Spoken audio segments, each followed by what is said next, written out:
Hey everyone, welcome to another Power Monkey podcast. We have a little special edition for you today. Today, Chad and I have a special guest on with us, Chris Hinshaw, and we are going over what happened last week at the CrossFit Games. It's going to be a longer episode because we go through so much over the course of those 3 days, 12 events, but we hope you guys enjoy this one, some insight into what we were thinking while we were watching this event. Enjoy.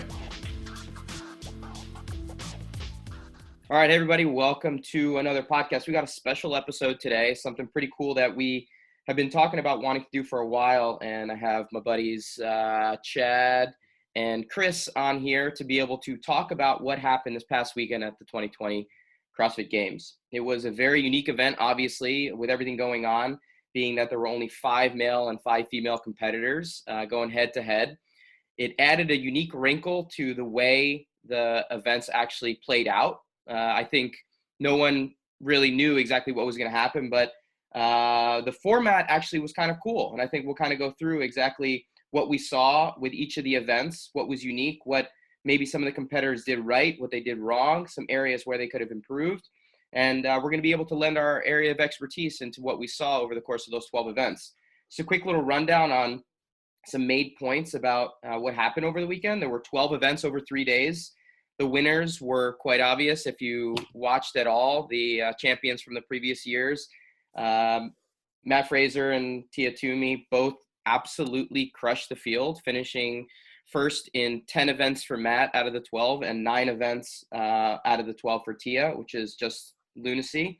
Matt won his 5th CrossFit Games total in a row, and Tia now winning her 4th. They are basically the two GOATs.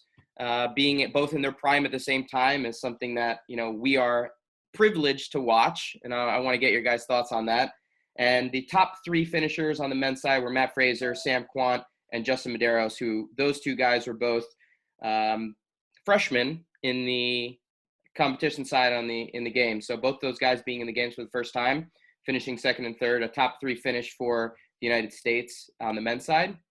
On the female side, Tia, like we said, finished in 1st. Katrin Davis-Stoddard finished in 2nd, and Kara Pierce finished in 3rd, being the first American to get onto the podium in the female side since 2014 when Julie Fouché was there. So those are the top 3. You want to give some just global comments on what you guys noticed throughout the weekend before we get into some event-by-event stuff? Go for it, Chad.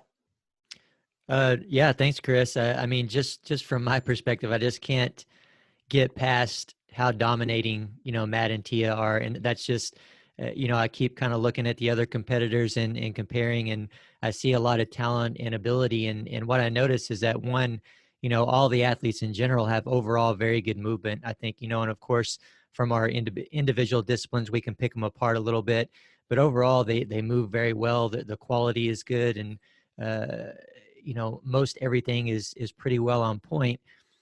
And so, for me, I kind of want to ask you, Chris, from your perspective, is it that Matt and Tia, well, one, I think Matt and Tia do move maybe slightly better overall than the rest of them, slightly, especially with the Olympic lifts. That's where their specialty is. And Matt, from my perspective, gymnastics wise, I mean, I'm not an expert like Dave in gymnastics, of course, but he seems to move very well, and he's capable of more than most are in that regard. But beyond the movement part of it, Chris, what else do they have? Are they just that much more physically talented than the other ones?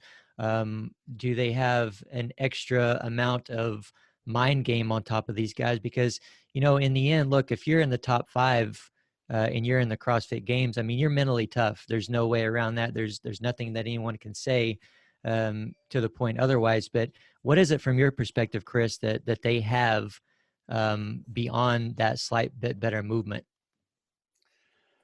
It is amazing the difference between Matt and Tia and everybody else. And it's not just a fractional difference. They dominate. And it's almost like, they show up and everybody else is just a bunch of toys. They're a game within the game. And it's almost like they play with them. They toy with the other athletes.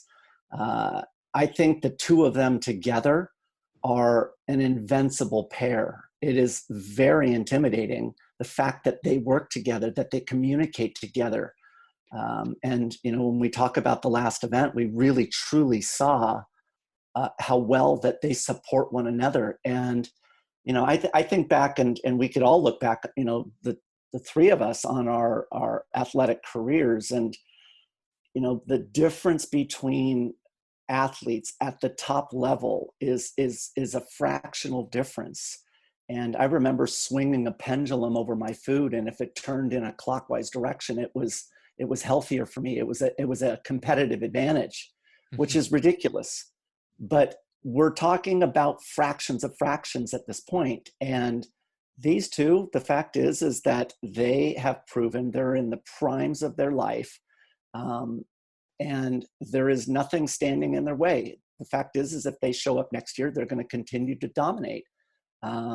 Unless, of course, the one thing that will happen, and that is they want to break up the band. They get burnt. They're tired of doing it, and there's not the thrill. And we saw that with Michael Jordan, and that's a potential risk. And I would hate to see that, because they're truly setting the benchmark for what a CrossFit athlete can do. And it's showcasing to the world that these athletes that sat in the middle, right? They weren't the greats on the extremes, but in the middle, they're showcasing their ability to endure as well as be strong. And that to me is exciting. I really, really want them to showcase that. They're incredible ambassadors, and I think that they could pave the way for the globe to see what this sport can create in terms of overall fitness. To me, the thing you brought up, Chris, that is especially unique is the fact they work together as closely as they do. I don't think we've ever seen that happen in another sport. Can you name an athlete at the top of the game on the male and female side that work together to make each other as great as they are, the way that Tia and Matt do it? It just doesn't happen. And it's very, very unique. And Matt's always done it, though. I mean, so before Tia came into town, he worked with Carl Webb, and before that was 2+ years with Katrin. Matt has always had this approach of, why do I want to work side by side with another, male competitor? Show them, my strengths and weaknesses. And I think that's smart. Mm-hmm. But the problem is with Matt, to find somebody that's a suitable partner is the challenge. And then walks in Tia. Right. And Tia presents an opportunity for Matt to get better. Yeah, it's amazing. And I feel like we all just need to sit back and be understanding how privileged we are and lucky we are to get to watch them in their prime. Because obviously just seeing how great they are in competition, Matt won 10 of the 12 events and finished second in the other 2. I mean, it really is like, it's an NBA player against high school kids in a lot of these events. And it's just really not fair for the other guys. Everyone really is going and playing for second on both the men and women's side. But as a spectator, it's special. Yep. I mean, that's the thing, is that, Dave Castro writing these workouts. I mean, let's just talk about like overall, what Dave is looking at. The truth is that we as coaches, and certainly Dave Castro has that ability of, when he puts a workout together, he only has 5 variables on the male side and 5 variables on the female side to look at who is going to win these workouts. And if he's sitting there thinking, which we know has been important to Dave Castro in the past, and that is the fan experience, the people watching at home. Let's face it, when the games went away and media went away, there was a dramatic downturn in attendance and new people coming into the affiliates. And so part of bringing back media, bringing back CBS to show the games, is Dave Castro wants to make it special for the audience. But the fact is that Matt doesn't have weaknesses. And so how do you program workouts to make it look competitive? You just can't. Yeah. Well, yeah, that's what I like what Dave did, is that, any coach can write a crushingly difficult workout. And, this whole thing about making it the toughest games ever, I find that, I don't like that. I find that silly. That's the comment that he's really targeting. I think that it needs to be a good test. Is it effective? Is it appropriate? And I think that what he put together, based upon the first test, I think that he did a good job. I think that there were some workouts that I would like to see differently, but you know what?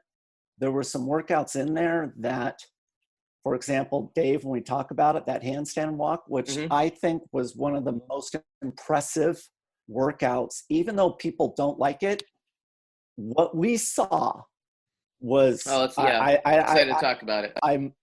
I can't even wrap my head around what we saw in that event, which was incredible. Even though most people thought, what a dud. You know? Oh, no, not at all. I mean, obviously any handstand related thing I'm excited about, but I thought there were a lot of really interesting points about that event. And, you know, made a little list of comments reaching the events, and the one on that 1 minute and 21-second event, the list is pretty long in terms of what I saw. Yeah. I mean, and, you know, I was just going to say, I wanted to, you know, before we start getting into the workouts, you know, one of the comments that you just made, Chris, is that Matt doesn't have any weaknesses, and he really doesn't. But going back to why is he and Tia so special, but talking about Matt specifically, one of the reasons why is because he has had weaknesses, right, Chris? He's had a few little weaknesses here and there that I've heard you talk about that you've helped him with, that he has not only overcome, but he's crushed them. He's completely crushed them and made them just as strong as the other aspects that he was already strong at. And so that, you know, going back to why he's so special and why he's so good right now, I think that is as much of a reason as anything. That's a really good point, because, you know, we talk about athletes and being coachable, and that willingness to learn. There are athletes that are at this level, you know, that competed last weekend, that don't have a strong desire to learn. And they're not ever going to be competitive with the likes of a Matt Frazier. Matt Frazier is dissecting his strengths and weaknesses. He wants to understand the whys of his weaknesses. And then when you make recommendations, he has to understand the purpose of that. Does it make sense to him?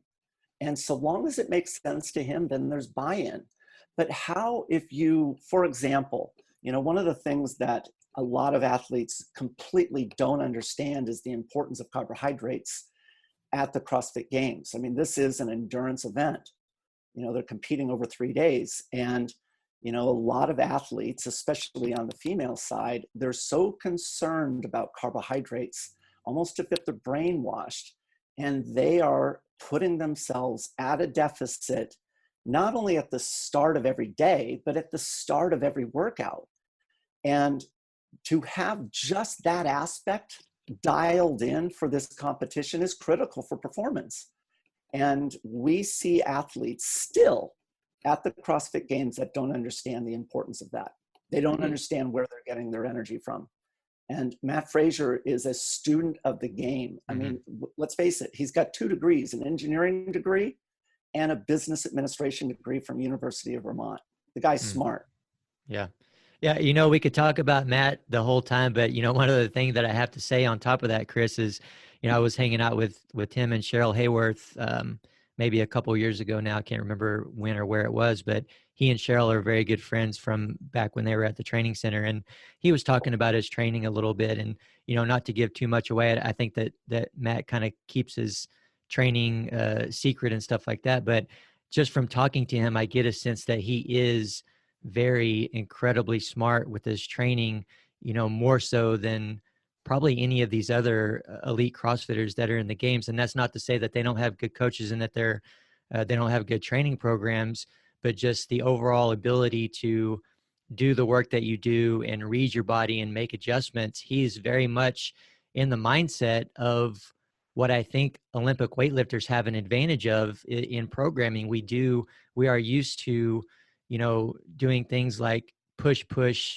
recover in our training. And we have to become good at reading our body and making adjustments. And the ones that don't, you know, that's where you start to see them spinning their wheels and even working themselves backwards. And I think that Matt has been able to take that mindset and what he learned from weightlifting into his program and the way that he trains, and also into his movement, because as weightlifters, I think we tend to be, most of us tend to be very technical. We're technicians and we're picky with our movement. And I think he's taken that into every other movement in CrossFit as well. Yep. Well said. You're absolutely right. And that's that's where I think that he's got longevity. I mean, weightlifting, let's face it, you know, he broke his back during weightlifting and he had a long road to recover. He understands, because of that incident early in his career, the importance of body maintenance, for example. Mm-hmm. There's a guy that understands the importance of the recovery side of the equation, but he, like you said, understands the importance of efficiency of movement. And that's why he's in the prime of his career. It honestly takes the downward slide in people's career to back up and rethink their strategy, their approach. And that's when people change. Matt Frazier, he really got a second bite of the apple. He breaks his back in weightlifting, but he finds another sport and he's not going to make those same mistakes again. And so we're seeing this guy that has a body that is in perfect condition. Mm-hmm. It's like he's a 19-year-old kid competing with a bunch of grown-ups. And that resiliency is going to keep him around year after year after year. That's why it's a really special thing, that what we're seeing. Yeah, and his weightlifting is better than it's ever been. He's lifting more weight, I think, by and far than he ever did as a sport specific weightlifter. And it's interesting and mind-boggling to see. So yep. All right. Again, we can probably talk about Matt and Tia specifically for the entire episode, which we might have to do. But let's jump into the events. So first event was the 2007 Reload. Breakdown of the event was a 1,500 meter row into 5 rounds of 10 bar muscle ups into 7 shoulder to overhead. Women's weight was 145. Men was a crazy 235. Chris, do you want to start out with your comments there? The thing that I noticed about, I love the fact that they started with a row. And a row that had to be paced because, you know, you have so much adrenaline going into that first event. It's the games and a new format. You want to blast off right off that first event. And you had to temper yourself on that 1,500 meter. You couldn't go balls to the wall. You had to really take it nice and easy. A 5-second difference here to there made a huge difference in terms of your ability to move into those bar muscle ups. For me, I love the fact they started with that row to make sure that people weren't going full steam ahead and really understood the importance of pacing right off the bat. Yeah, so that was, I looked at the workout, and everybody looks at these workouts and they estimate the total time it's going to take for them to finish it. And so they're looking at this workout and they're thinking it's going to be in that 12 to 14 minute range. So with this row, they realize that they're not going to be able to just throttle it. And so that's an interesting piece to me. When I look at this row, attacking it relative to their fastest ability, right? So if they did a max effort, 1,500 meter versus what they're actually doing, we can do a comparison of their finishing time and just get an idea of their level of intensity. I mean, part of it is that I think, we should all want to relate to how aggressive they are. Well, the first thing that you would do is you have to look at your competitors. Beauty of the first round at the games is they did 1,000 for time. So they did 1,000 meter row, and all of these athletes finished relatively close, right? The range was 2 minutes and 53 seconds to 2:59. So they were relatively close. But here's the thing, is that once you get a data point like that, you can get pretty close at estimating their 1,500 meter speed, maximal effort. And so one of the things that, I love numbers and playing around with just these assessments of athletes and just their approach. And when you look at their finishing times for their 1,500 meters in this event versus their estimated, and for a couple of them, because I've worked with them, I know what their actuals are. I realized that what they did is they slowed down roughly 15 seconds per 500 meters. Mm-hmm. So imagine everybody just sitting at home and you look at your 2,000 meter PR pace. Now imagine whatever that speed is and you slow down 15 seconds per 500. That's a pretty mellow. I think that they respected each other in this opening workout. I think that that's what caused him to be a little bit more conservative. The most aggressive guy was Noah. Noah attacked this at a faster intensity relative to his maximal effort.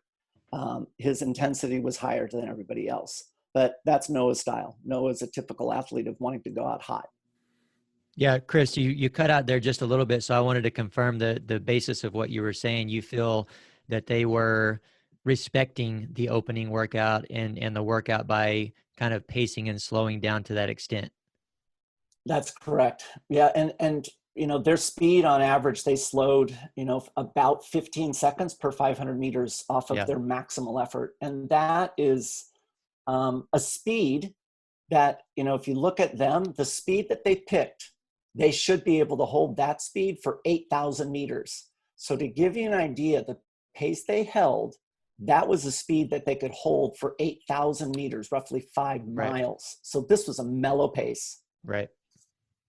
Super interesting. So from that row right up into the bar to do some bar muscle ups. And on the men's side, a couple things that I noticed. Really, the first was Fraser's rhythm. Fraser's rhythm on bar muscle ups is beautiful. It's like it's watching art. He understands completely how to create efficiency as he comes down into the next rep. There's no wasted energy. He does what I call a reset arch into the front part of the swing so well that it allows him to kind of maximize the potential of each of the swings. I'm not going to go too much into this, but on bar muscle-ups, there's really kind of 3 versions that you look for in a CrossFit setting. There's a more vertical one that is much more strength-based. There's much more swing-based one that we saw a couple women doing on the female side. And then there's a hybrid version that most CrossFit athletes do that combines strength and swing to allow for a no rep to not have to be worried about. On the women's side, we had someone specifically that was very close to getting no rep on a few, and she was using more of a gymnastics swing. But Fraser specifically has such incredible efficiency that it's really just beautiful to watch, but he uses a more vertical action. The other person that stood out to me was Justin. I mean, 21 years old, first time at the games, don't really know too much in terms of his background when it comes to a lot of these movements. But Justin is incredibly efficient with his movements. Like his bar muscle up was the most impressive out of everyone. He had such quick turnover and he almost completely locked out on every one of his reps, which saved his tricep strength, his push when he got to the barbell. Mm-hmm. So if you look at Matt, even Matt finished a little bit low on all those bar muscle ups and had to do basically a half dip, a half push to finish out each of his reps. Justin did not have to do that. Justin finished almost completely locked out and was ready to go for his shoulder to overhead once he got that barbell in hand. So to me, he was understanding how to create efficiency with a more lat activated pull on that bar muscle up as opposed to finishing lower, using that tricep strength, and then being at a deficiency when you get to the barbell.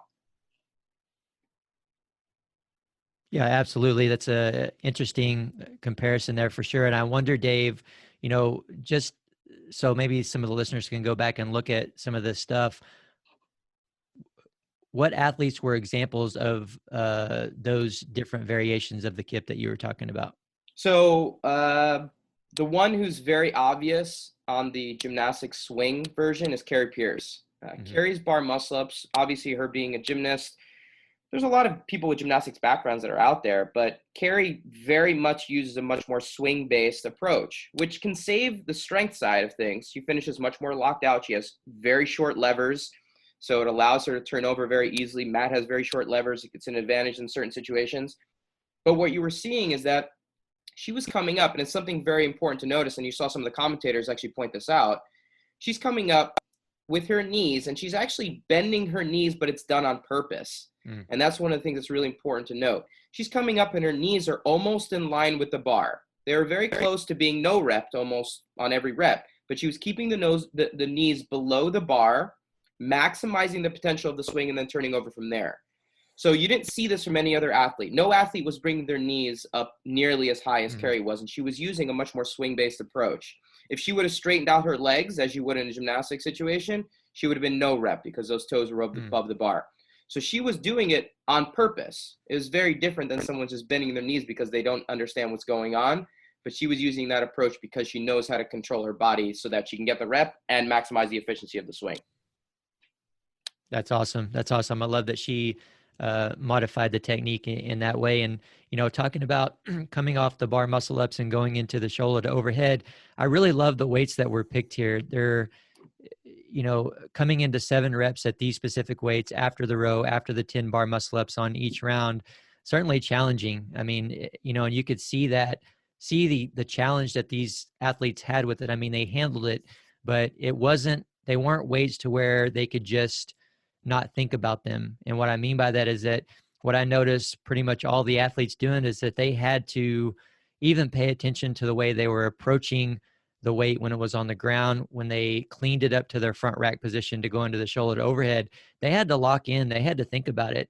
And I think that's a great example of what all CrossFitters should be thinking about and doing, that we don't want to approach a barbell at any weight and just go up and muscle it up to the front rack position to then do the shoulder to overhead. All these athletes have, a sufficient amount of mobility in their front rack and their overhead to where they were able to be efficient with the weight that they were using. And obviously, Tia and Matt coming in with the Olympic lifting background and able to sustain and push through. And really that's where they won the workout, is being able to come to those heavier shoulder to overheads after bar muscle ups after the row. Yeah, I'm there were a couple things that I noticed. And obviously it's just Matt and Tia just stand out. Anytime they have a barbell in their hand, they stand out in terms of how their efficiency is looking. Justin's grit at the end there, after Matt missed that last rep, Justin was close on his toes, and it kind of like said, okay, this new guy on the scene actually could maybe push Matt in a few events, which was very, very cool to see. So I thought that was awesome way to start out and say, hey, Justin is here to play for real. Yep.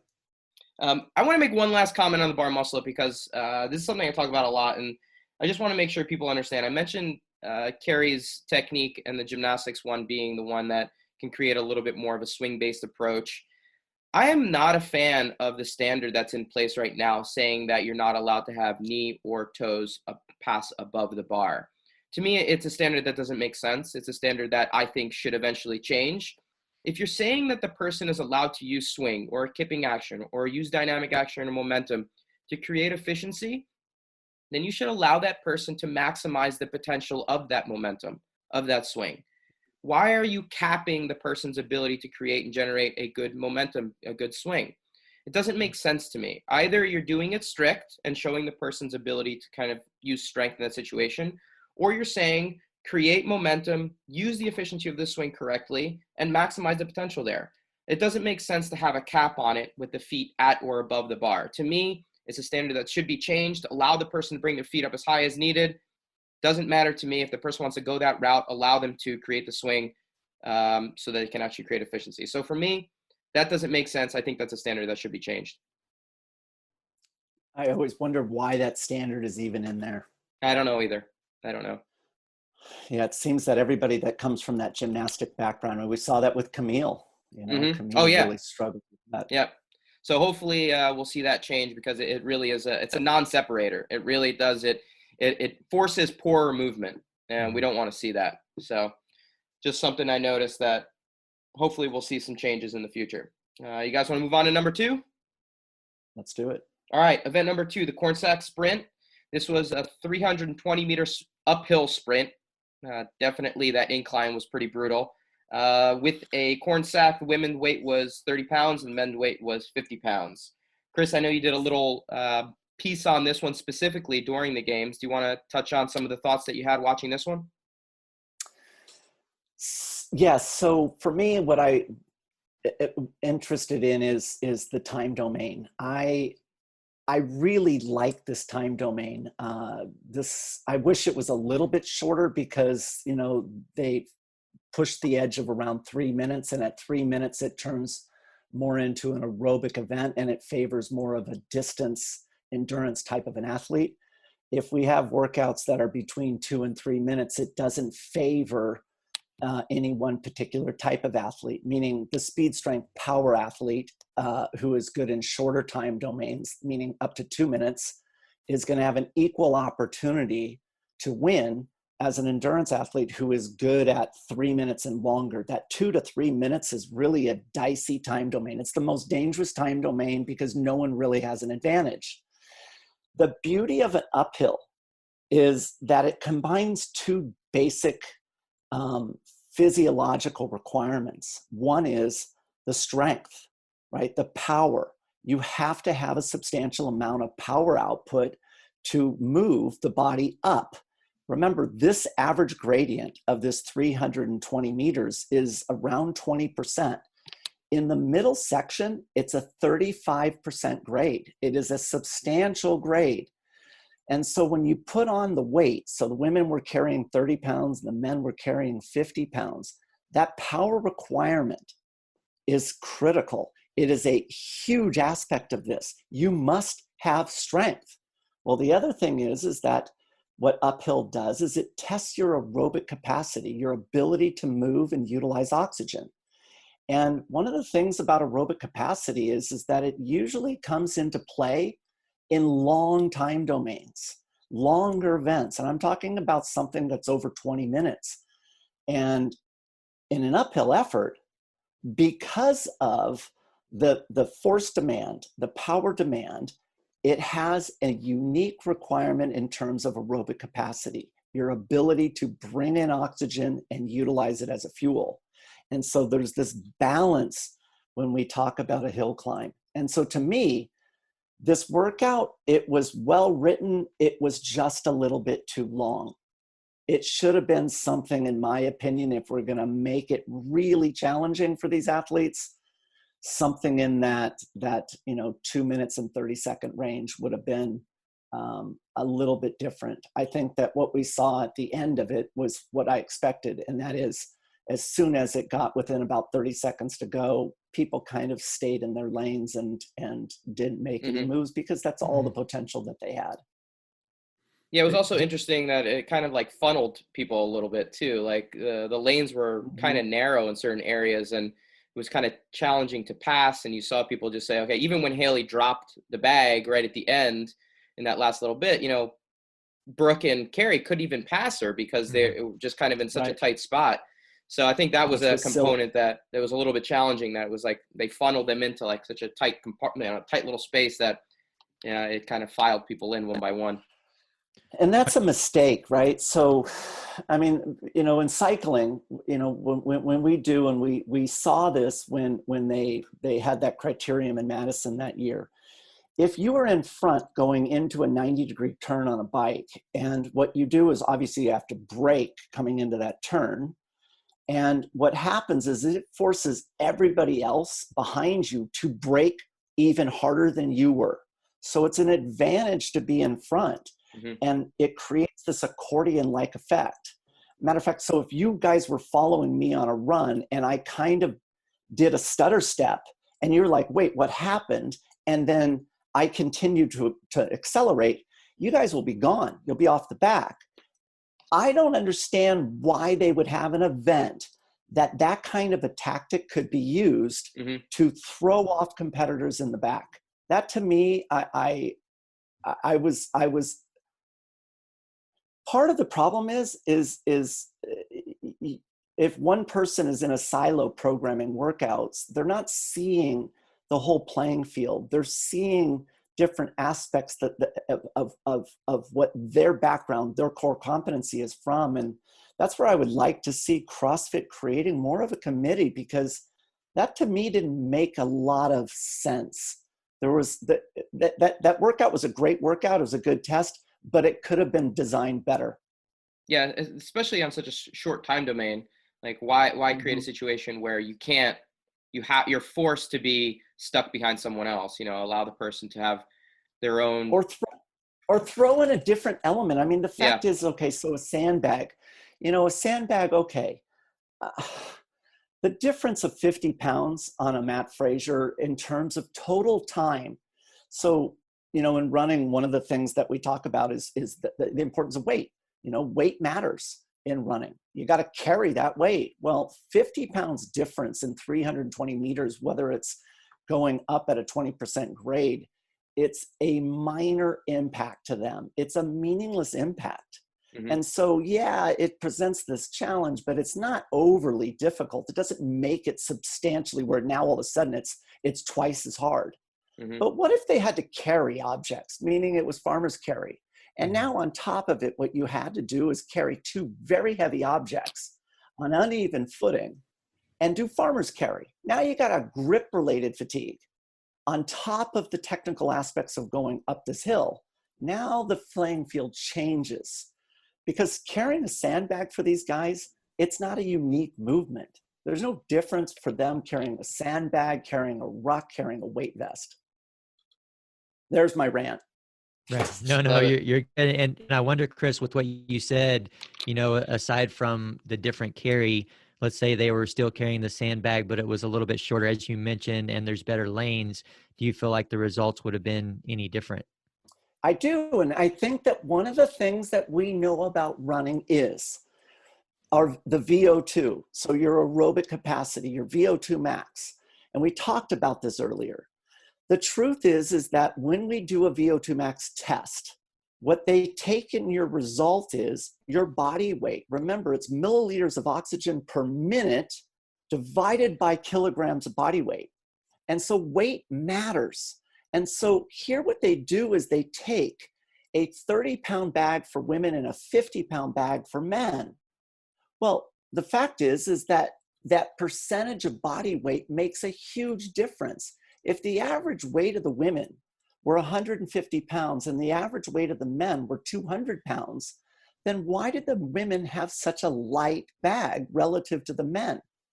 It didn't make any sense to me. Mm-hmm. And so that's where it's like, we have an opportunity to almost level the playing field. There was a case where we could have done it based upon someone's body weight. And so the load you're carrying is equivalent. It's a fair match. And by them giving an athlete that weighs less the same weight, it's like, why are you handicapping that athlete? Like, to me, it just lacked a little like insight into the movement of running. We need you on that committee, Chris. Help you pick these workouts. The only thing. So that's where I bite my tongue. I try and bite my tongue on those things. But I thought it was a really good test. But could you imagine they do a farmer's carry and at the top they've got 10 rope climbs at 15 feet? Oh, wow. Yeah, that'd be tough. See how the grip goes on that one. Yeah, and in either case, really, I mean, certainly it was, like you said, a good test and a one that hurt him a little bit of a painful workout for him. Except for Tia. That's the one thing I know. Like, you got to the top. Every person laying on the ground, dying after that 3 minutes or whatever it was for them to get up there. Tia, no problem. Not one issue, drinking her bottle of water, getting ready for the next event. Katrin looked pretty okay as well, which was kind of bode well for how she did the rest of the weekend. But it was fascinating to watch the recovery as well. It was just amazing. Like, Tia really is in another level in the same way that Matt is. I love watching athletes after they finish. That's one of the start and the finish is the tell. It really gives you insight in where they are. And I honestly was a little bit surprised that they hopped in golf carts and went down to the bottom.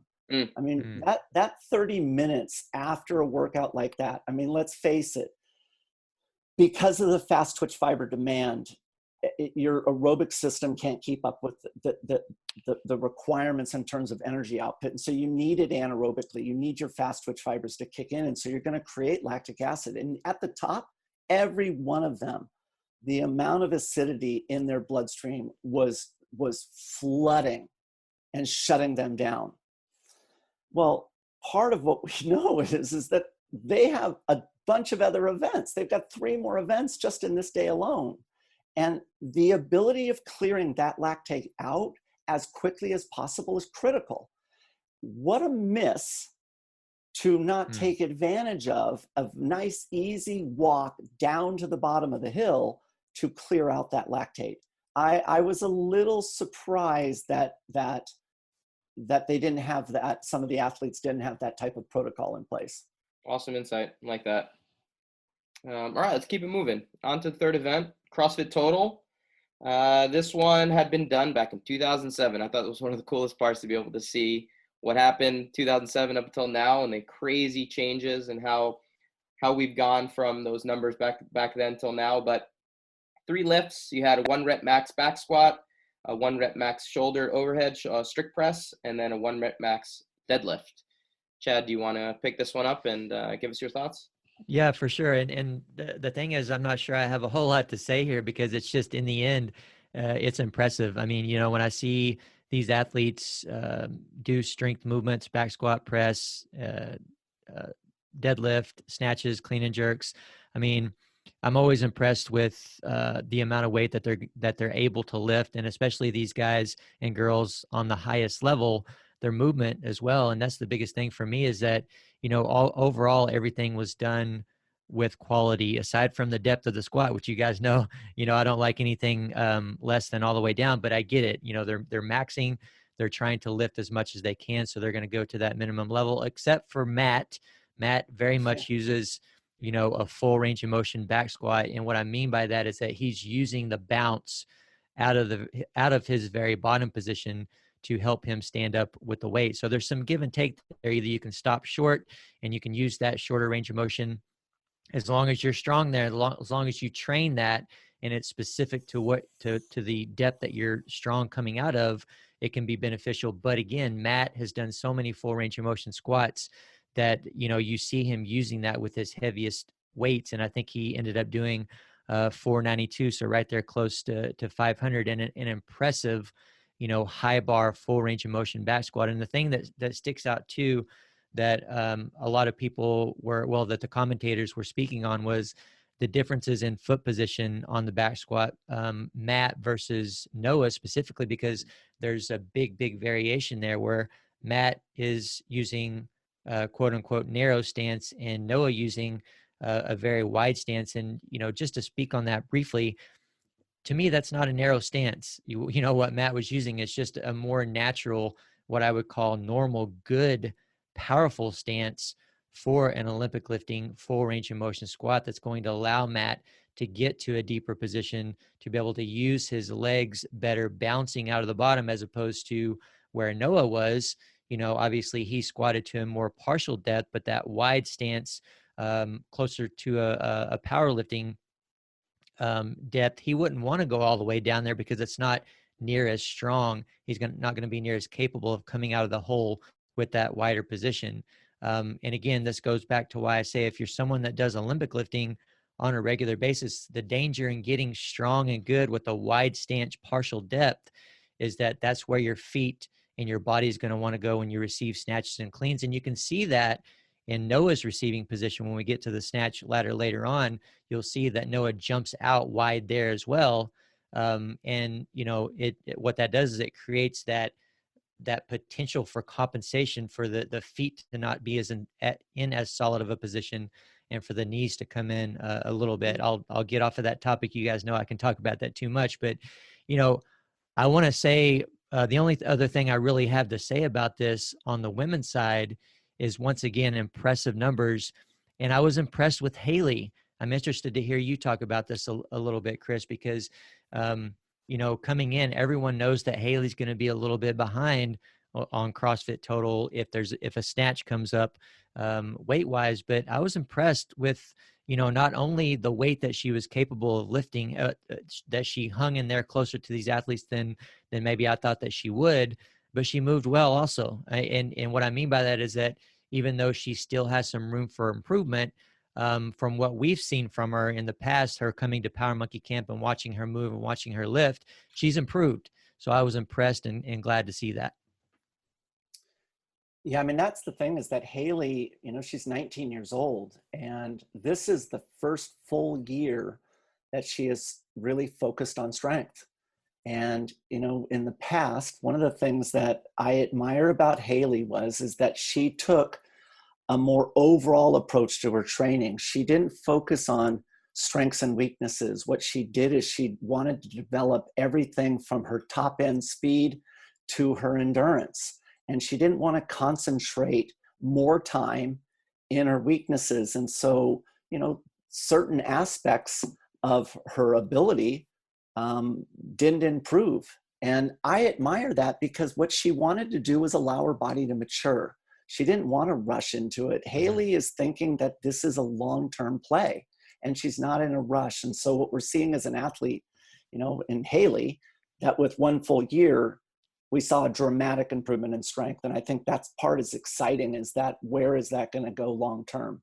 You know, Chad, I'm curious on 2 things. Are you able to tell as a weightlifting coach, based upon bar speed, a recommended jump in weight? Because I was a little surprised in some of the jumps that some athletes made. Like, some of them were massive numbers, and it was like, where is this strategy coming from? Yeah. And the other is that in other cases, it wasn't that much. And we saw the bar speed just like, what is this person doing? And it's almost like they were wasting. And it happened a lot with the guys. Yeah. Yeah. Where they were wasting, it seemed like wasting of lifts. And I'm wondering if that is coaching, is it just poor experience? Or if I was just seeing it wrong. Yeah, that's a great question, Chris. And I think that's one of the things that the commentators mentioned a little bit. And I'm sure, you know, many other people out there watching.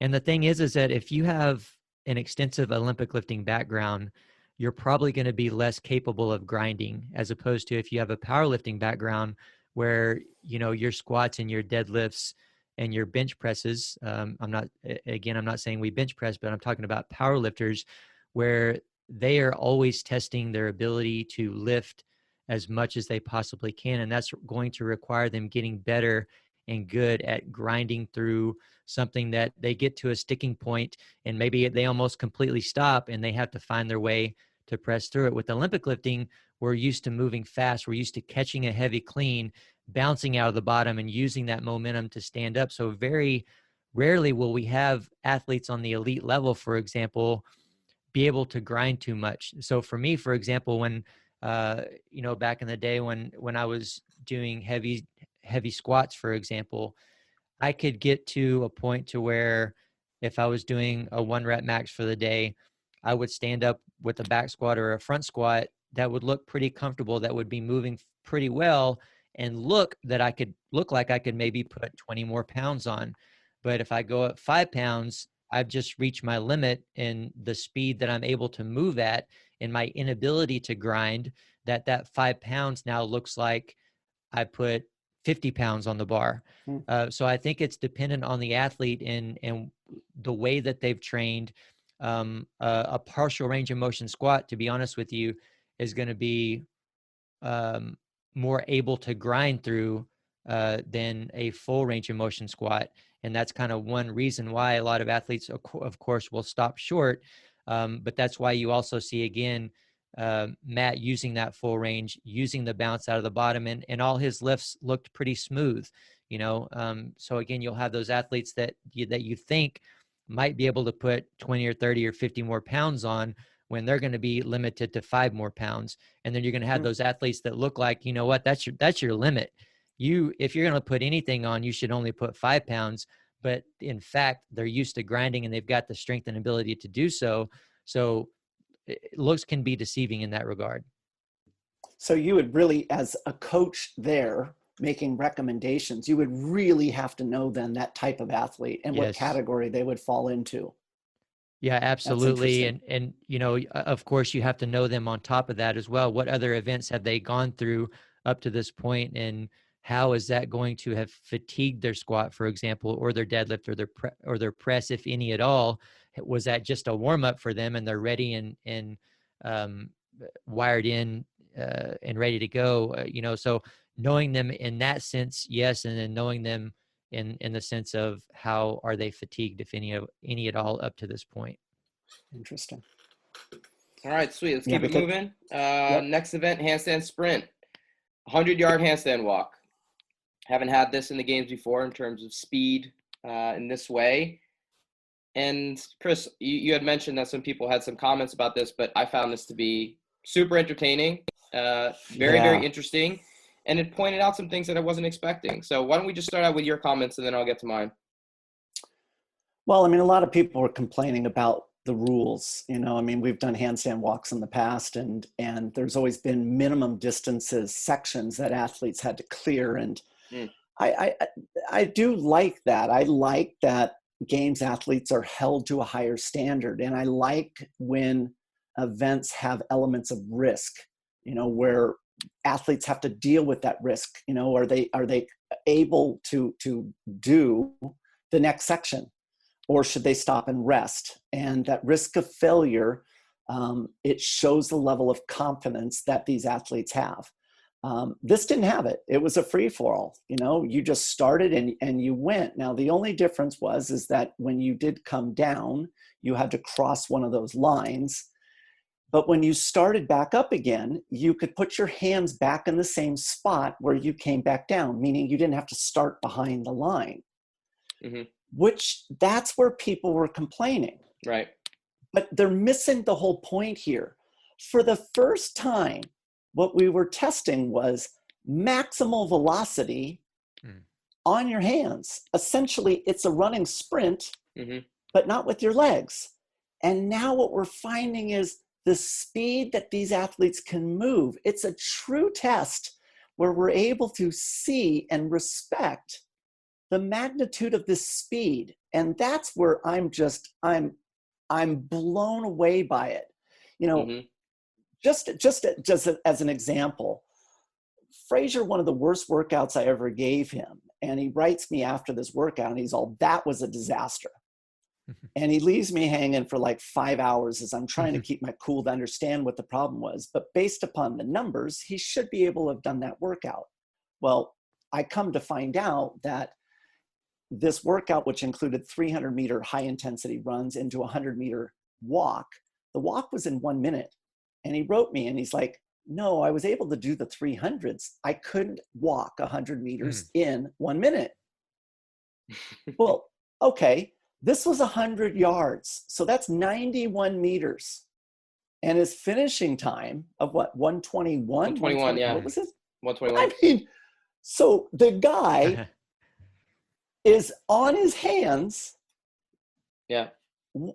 walking, and he is maintaining a speed that he is considering a fast walk speed. Is mind-boggling to me. Yeah. Now, that to me, I without having these, you know, these barriers restricting athletes' performances, and that's what people complaining about, they're not understanding. What Dave gave them was, you're free to fly. Yeah, I found it to be just a beautiful, just exchange between approaches as well. If you look at Justin's approach, reaching a point and deciding to kind of kick up every 5 yards, versus Matt, go to 80, 90, and then kind of shake out and complete, versus on the women's side where you had two females go unbroken. And to point out the two females, one is Carrie, and Carrie's a very unique case. And Haley did the whole thing unbroken. I could not believe it. I was so surprised because I'm not expecting Haley to be, you know, that advanced with her gymnastics movements in the way that she is. At 19 years old, to be able to walk 100 yards on your hands, it's incredibly impressive, not coming from a gymnastics background. So just what she did there really stood out to me. She took third in the event, which obviously is what it is. Brooke won, which again, in and of itself was incredible. I don't think most people would have picked Brooke to win an event like that prior to it starting.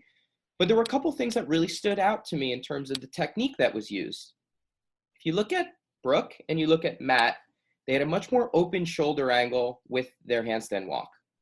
A lot of the other athletes have a closed shoulder angle, and they're creating momentum forward by bending more in their lower back.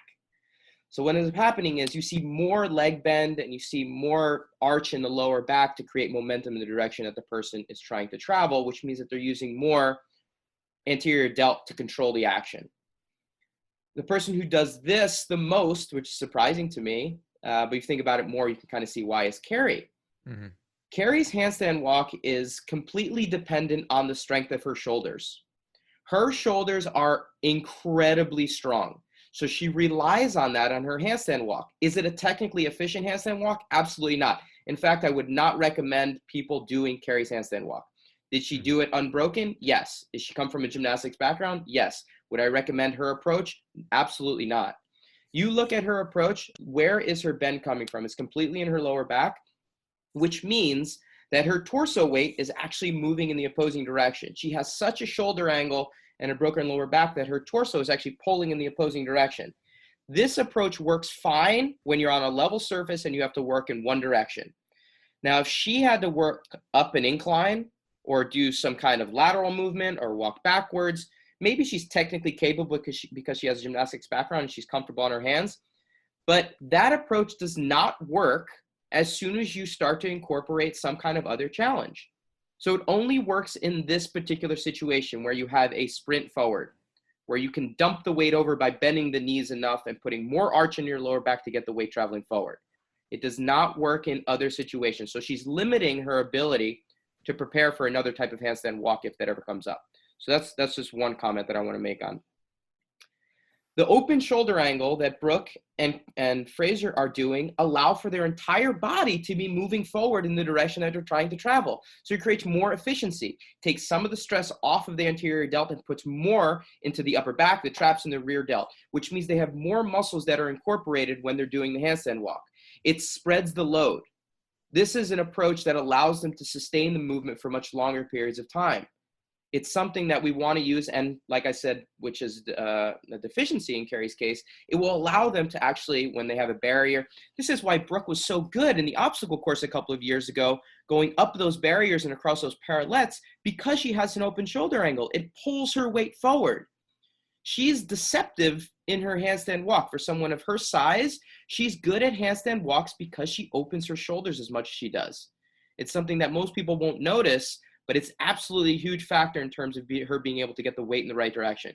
It's really well done. I'm incredibly impressed with Brooke's ability there. There's one more comment I want to make. One athlete wore gloves, Matt. Matt is a smart athlete. Mm-hmm. I did this 10 years ago just to test out to see if I could get it. And I did it on a turf field. It was a very hot day, and that turf heats up like a motherfucker. If you are not prepared, those rubber pellets heat up so much that you can burn the shit out of your hands. Burn your hands. I burned all the skin off the palm of my hands doing the 100-meter walk on the surface with the rubber pellets. I told myself if I ever did this again, I would wear gloves. The one who was prepared for that hot surface, hot California day, rubber pellets on that turf field, was Matt. Be prepared. Know your surface. Know what's going on so you can get ready for the next event. You don't want those hands to be blistered up and ready and completely destroyed before the next event. That's a smart athlete. Matt knows what he's doing. It really separates him, even on small things like that. Yeah, well, Dave, great points. Yeah, great points for sure. And you know, we've said it many times how smart Matt is, and that's just another example. I wanted to touch on that shoulder angle that you mentioned a little bit to me as well. And as a weightlifter and looking at overhead positions, I mean, you can see that though Carrie is sufficient and she's fairly comfortable with the bar overhead, you can see the deficiencies there. But it's, you know, as a weightlifter, as a weightlifting coach, it's no surprise to me that the two athletes that had the best shoulder angle, meaning they probably have the best best upper body mobility, were able to win that, because it's such a long distance to walk on your hand, and the efficiency that they were able to maintain throughout that. And what that really means is the capability that they have from a mobility standpoint is that they don't just have sufficient mobility to get in a handstand and hold a completely open shoulder angle. They have excess range of motion in that regard. They have the ability to go probably pretty well beyond that. One, that's just because Brooke has really good overall mobility. And two, that's from Matt's extensive weightlifting background, from putting a bar overhead for all those years and having excess range of motion there. When you look at Carrie on the other side of that, even though she's a gymnast and she does have mobility from that, as you know, Dave, a lot of gymnastics athletes are actually tight in that specific area. She doesn't have excess range of motion there. She might be only capable of a completely open shoulder angle. And if you're only completely capable of that completely straight position, you're not going to be able to hold that completely straight position through that whole walk. So just as a teaching point, if you want to be able to, and again, Dave, shut me up if I'm wrong here, but if you want to be able to walk on your hands more efficiently and effectively, then work on being able to create excess range of motion in your upper body in that regard, specifically with a shoulder width apart grip with a bar overhead. Can you push back beyond your head, keep your body in a straight position, and create an angle from your back and your shoulder going in the reverse direction? And if you can do that, or if you can create that over time, it's going to create that at least a little bit of excess range of motion to where you can be a little bit more efficient for at least a longer period of time with the handstand position or with the handstand walk. I wanted to ask you, Dave, I don't know if it's along these lines or not, but when we think about Katrin won the handstand hold, that was in the first part of the Open, yet she placed 5th and timed out in this event. Can you speak on any differences that you might have noticed there? Why was she able to place first in the handstand hold, yet in the handstand walk she struggled enough to where she didn't even finish? Yeah, well, Katrin has always been known to be great at handstand walking. She normally places fairly high when it comes to handstand walking events. I use her as actually an example in Power Monkey Camp in terms of how good she is at handstand walking. She has some mechanical things that can be changed, but her gymnastics background allows her to understand how to be comfortable on her hands. She's obviously, being able to stay upside down for almost 3 minutes, 2 minutes 54, I believe her time was come first part of the Open when she did that max time. She's capable of staying up for long periods of time. What I think happened is that it's not that she's deficient now, it's that everyone has caught up.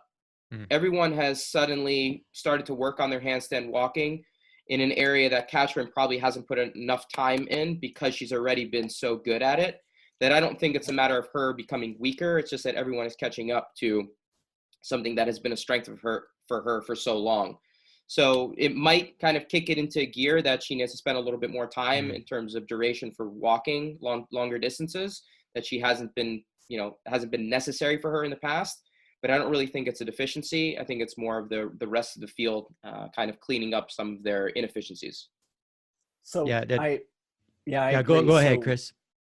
So there was a technical glitch with Katrin. She did finish it. She finished 4th, and one of the things I think Tia was 5th on that one, right? Yeah, but like you said, Dave, Katrin, she came from a very solid handstand background. I mean, that is one of the things that she is really good at. She doesn't generate as much fatigue in the handstand that other athletes do. And so she's always been dominant in that type of a movement. What's interesting is that in 2016, they had a 280-yard handstand walk, and it was, I think, event 11.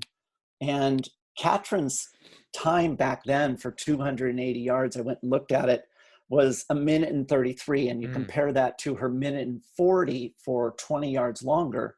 That's pretty impressive. But what you said, Dave, is 100% correct. The athletes all have improved, where Katrin has kind of stayed relatively the same. So for example, Tia back in 2016, she did the 280 yards in 2 minutes and 52 seconds. Is that yards or feet, Chris?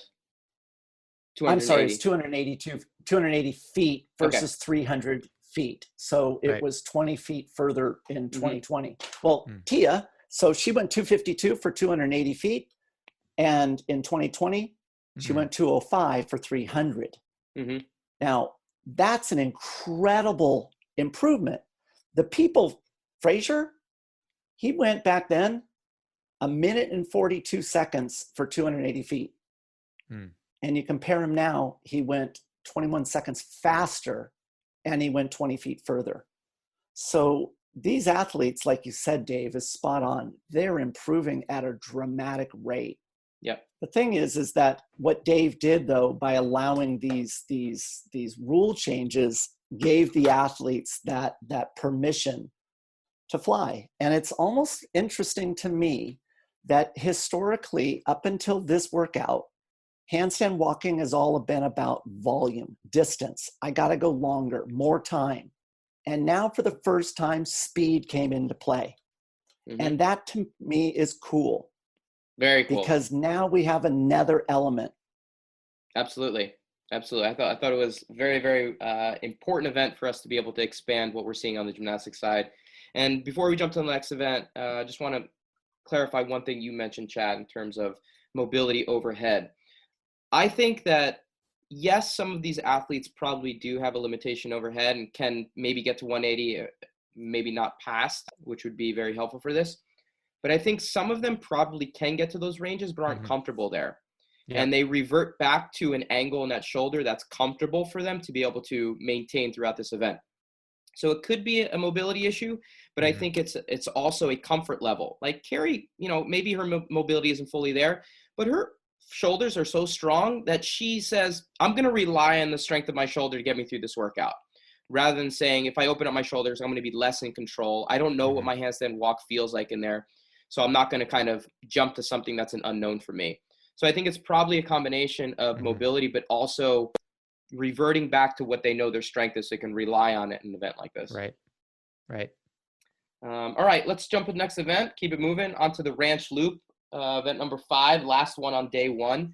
This was a little bit of a curveball. Most people thought it was going to be essentially a 5K, a 3-mile run, and they were told when they got to the finish line. It really was the most shocking for Fraser and Justin, who finished that event kind of head to head, that they had to run the whole thing backwards, and they had to do basically a 6-mile run instead of a 3-mile run. So it was a little bit of a curveball that Dave threw out there. But Chris, let's start with you in terms of what you noticed here. I love the event.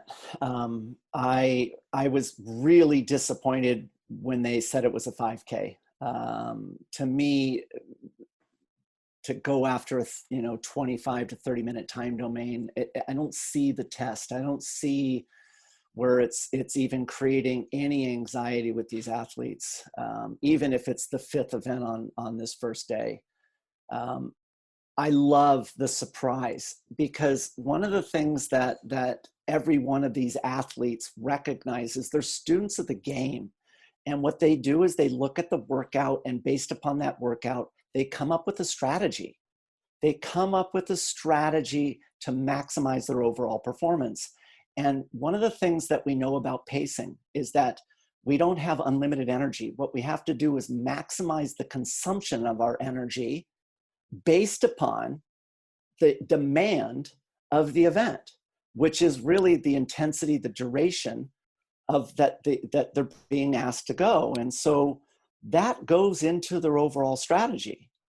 And so when you're looking at an event, you're expecting it to be done at that point.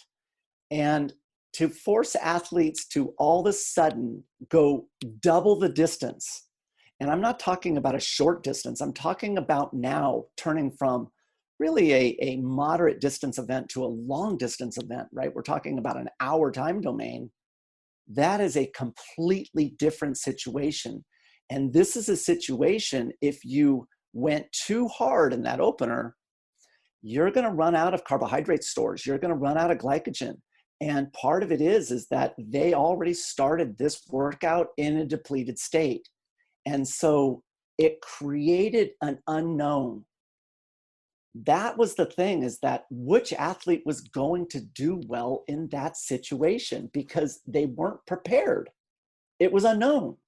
And what we saw was, and I got to say, what Katrin did was she really did what Katrin is great at. She knows what her maximum sustainable pace is. She's not going to turn herself inside out for this opening 5,000 meters. She's going to sit, and she's going to sit right below lactate threshold until she gets close enough to the finish line where she's going to take a risk and sprint to the finish. Well, fortunately for her, that sprint to the finish never happened, because people were coming back, and she was able to figure out, I don't need to sprint. So she had a dramatic advantage. That sprint, for the ones that had to do it, They were unfortunately the ones that had to pay the biggest price, because that sprint occurred on the downhill. And for people that don't know, downhill running is without a doubt the most dangerous type of running that there is. And I'm not talking about footing and trip hazards. What I'm talking about is damage to the muscle tissue. So when we run downhill, because the ground is further below, right? Think about running uphill. Your foot makes contact with the ground much sooner. Well, when we run downhill, the opposite is true. So we have to lengthen our legs. We have to lengthen our muscles. And so when it makes contact, we are in a stretched or an elongated position. And then, unfortunately, because we are running downhill at high rates of speed at contact, the amount of force is dramatically higher. So that overstride, lengthened position creates an incredible amount of damage. So new athletes, recreational athletes that have never done a downhill interval before, if they do a downhill interval that's, let's say, 400 meters long and they run it fast, they're going to be sore for 3+ weeks. That's how damaging it is. To do that to a selective group of athletes, meaning the leaders, was the mistake in this workout. Not everybody got the benefit of having to sprint to the finish line. They didn't. And so part of it would have been better if they just did 2 loops, just made them go and do a second one versus coming back the opposite way. Because part of it is that, you know, and I was a little surprised, they didn't wear a GPS watch. They didn't wear a heart rate strap. You know, there were advantages that could have taken place where not everybody had GPS. Because if you have GPS and you're doing out and back, on the return trip, you would know exactly how far you have to go. There's no surprise. You're going to wait until that very end, and you know exactly that moment. You know where it is. And so I was a little surprised by that. I thought that that was a mistake that these athletes had in terms of their knowledge in this type of an event. But again, you have to remember their variables. 30 minutes of a run for these guys is nothing. And so maybe at the onset, they felt like, hey, you know what, I don't need it. Well, that mistake should never be made again by any athlete ever. Come prepared. Chris, so you're saying if they would have known the real distance that they were ultimately going to have to go, you think they would have worn the GPS? Yeah, because remember that. So if we look at it like we're running, you know, 4 laps around the track, we're running, you know, 1,600 meters as fast as we possibly can. What's happening as we're experiencing those 4 laps is that our brain is doing an assessment of our level of fatigue and the distance that we have remaining. It's always calculating that. And the reason why most people slow down in that 3rd lap is because the brain is sitting there going, we can't maintain this intensity for 2 more laps. We have to slow down or we're not going to be able to finish. And so we see that artificial slowing. Part of what these athletes didn't know was, you know, where exactly that finish was going to occur. And so it's difficult for an athlete to make an informed decision of, when do I make my move? Well, one of the things that we can do is we can rely on technology to give us that insight. And so one of the things that's interesting, at about minute 53, Fraser looks really heavy at his watch on a slight uphill grade. And he's, you know, right now running side by side. And the question is Matt going to end up winning?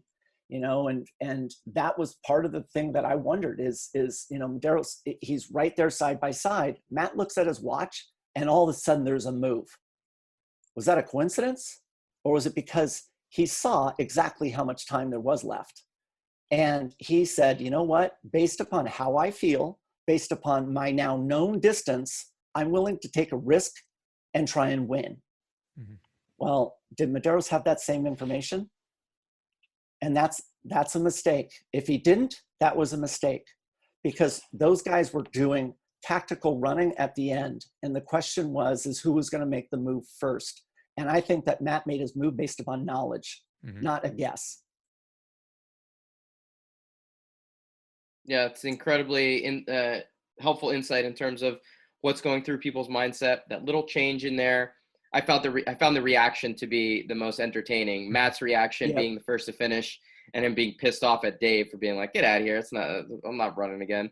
And then everyone else recognizes being okay, and knowing because they saw the athletes go back. It completely changes what happens, like you said, as you come into that finish line, knowing that you have to go back and being able to kind of get that pace back under your belt so that you can actually have something on the way back. Matt didn't have that ability, so he was definitely at a little bit of a deficit going into part 2.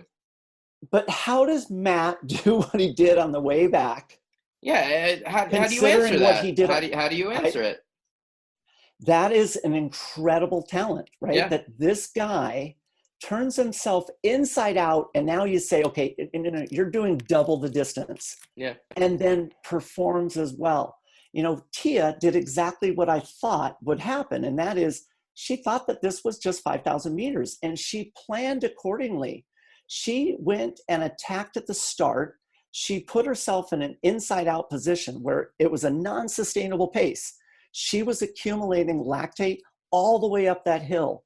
And so part of it is that Tia put herself into a position where she wasn't going to be able to do that second leg as well as the first because she was trying to win.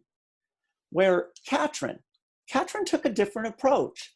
Katrin took her sustainable pace, her lactate threshold, and stayed right there. So she wasn't taking risks. She wasn't going above that level. And she didn't have to because there was no sprint to the finish. So that's why when you saw Katrin do the turn and head back for the second loop, she just came in and went right back around. There was no drama. There was nothing. It was business. And she, right then, if you didn't think that she was going to win, you don't know what you're looking at. That athlete was licking her chops. She was gearing up, and it was just a matter of time before she picked off Haley Adams and Tia Claire. Awesome. I love that. Yeah. It was a great event. Great event. You guys want to keep going? Move on to day 2? Yeah. All right. Next one is the toe to bar lunge event. The way this one worked, it was a 30, 20, 10 for each of them. Toes to bar first into kettlebell lunges. The lunges were 30 yard into 20 yard into 10. The weights were 24 kettlebell for the female and 32 kettlebells for the men. Chad, you want to pick up anything here?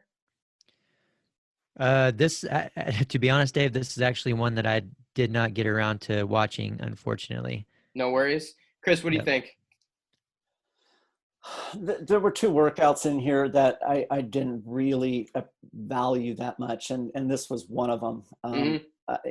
One of the things that they were going to do is a deadlift instead of a lunge, and that deadlift was removed because of other movements that were similar to the deadlift. And I must assume that it was because of the CrossFit Total and maybe some of the posterior chain stuff in the swim event. But that to me doesn't make any sense, because a kettlebell lunge is the same movement pattern of running. It's the same movement pattern of cycling. It's like, I don't know what you're talking about. This event was silly to me. I didn't understand it. I felt like it was filler. Gotcha. Well, there's just a couple things I wanted to mention that I noticed here. One was that transitions won this event. And Matt and Tia, they learned from each other. Tia went first. The females went first on this one.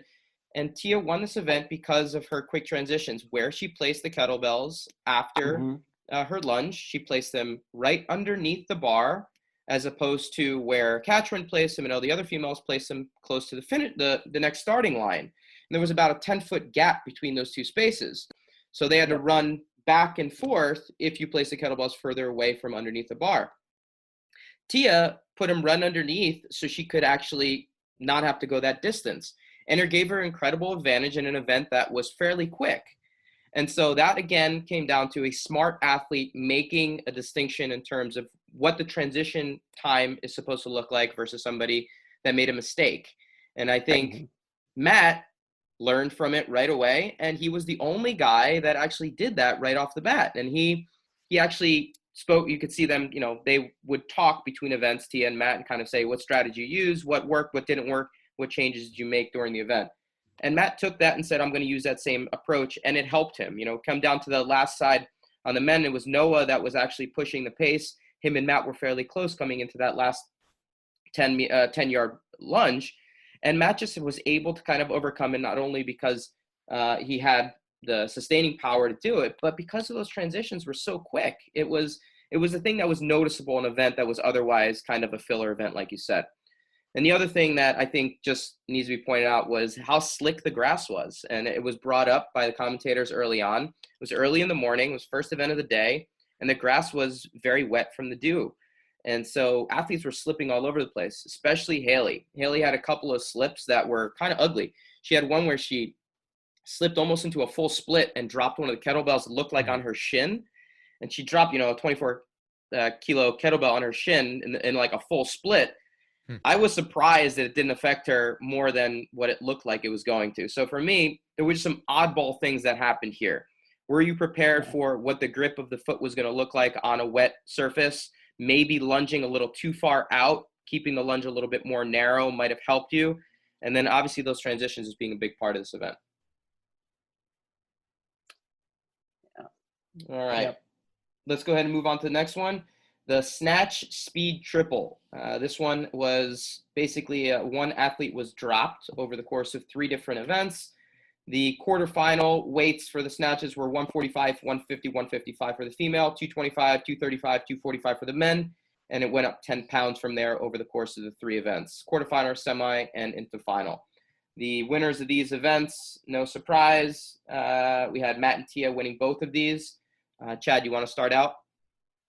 Yeah, definitely.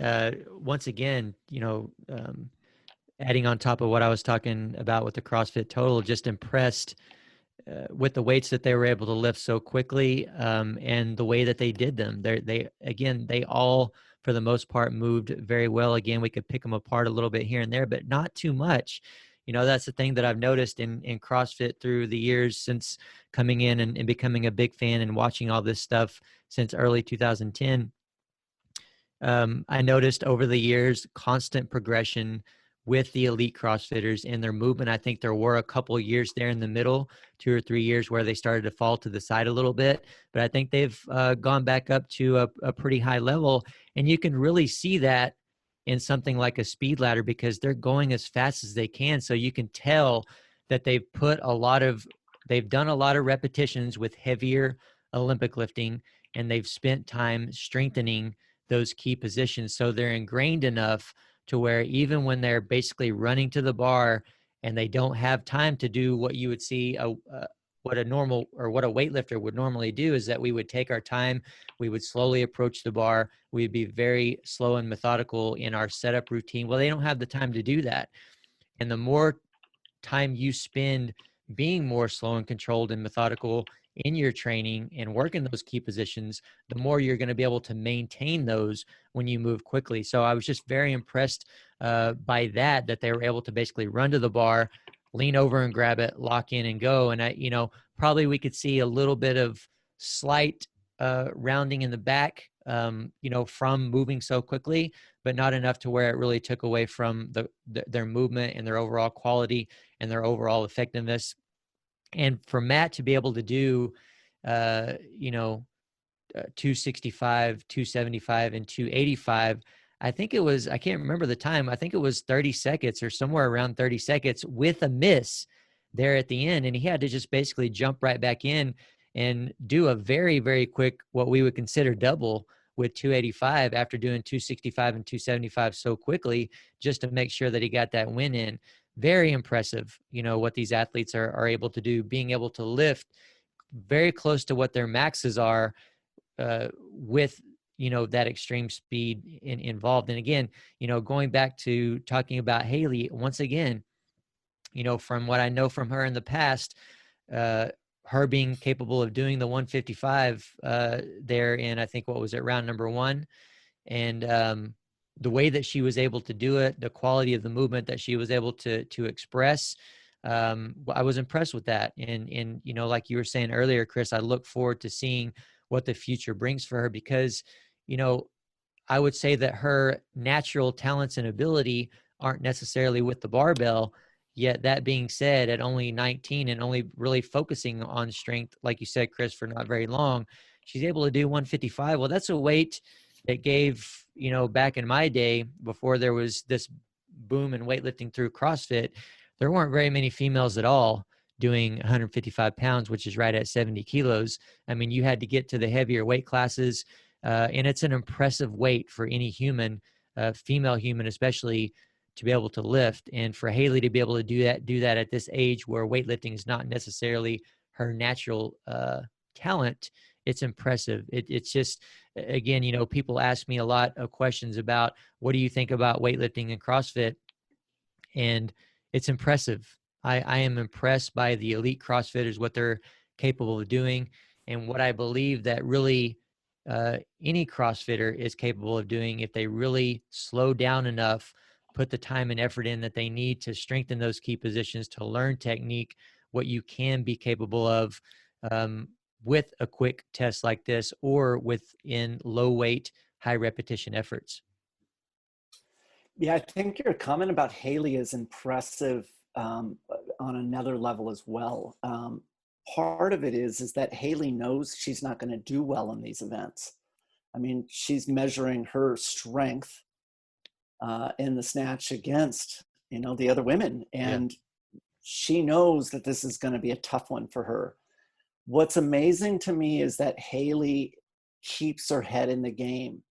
And I don't know if if it's because of performances in the past where she, you know, loses a lot of points in lifting workouts, right?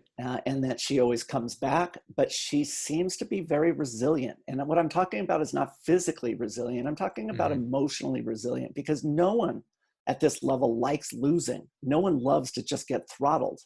And let's face it, she got throttled in this workout by the other 4 women, and she comes back with a vengeance. And that's the thing that's a surprise to me.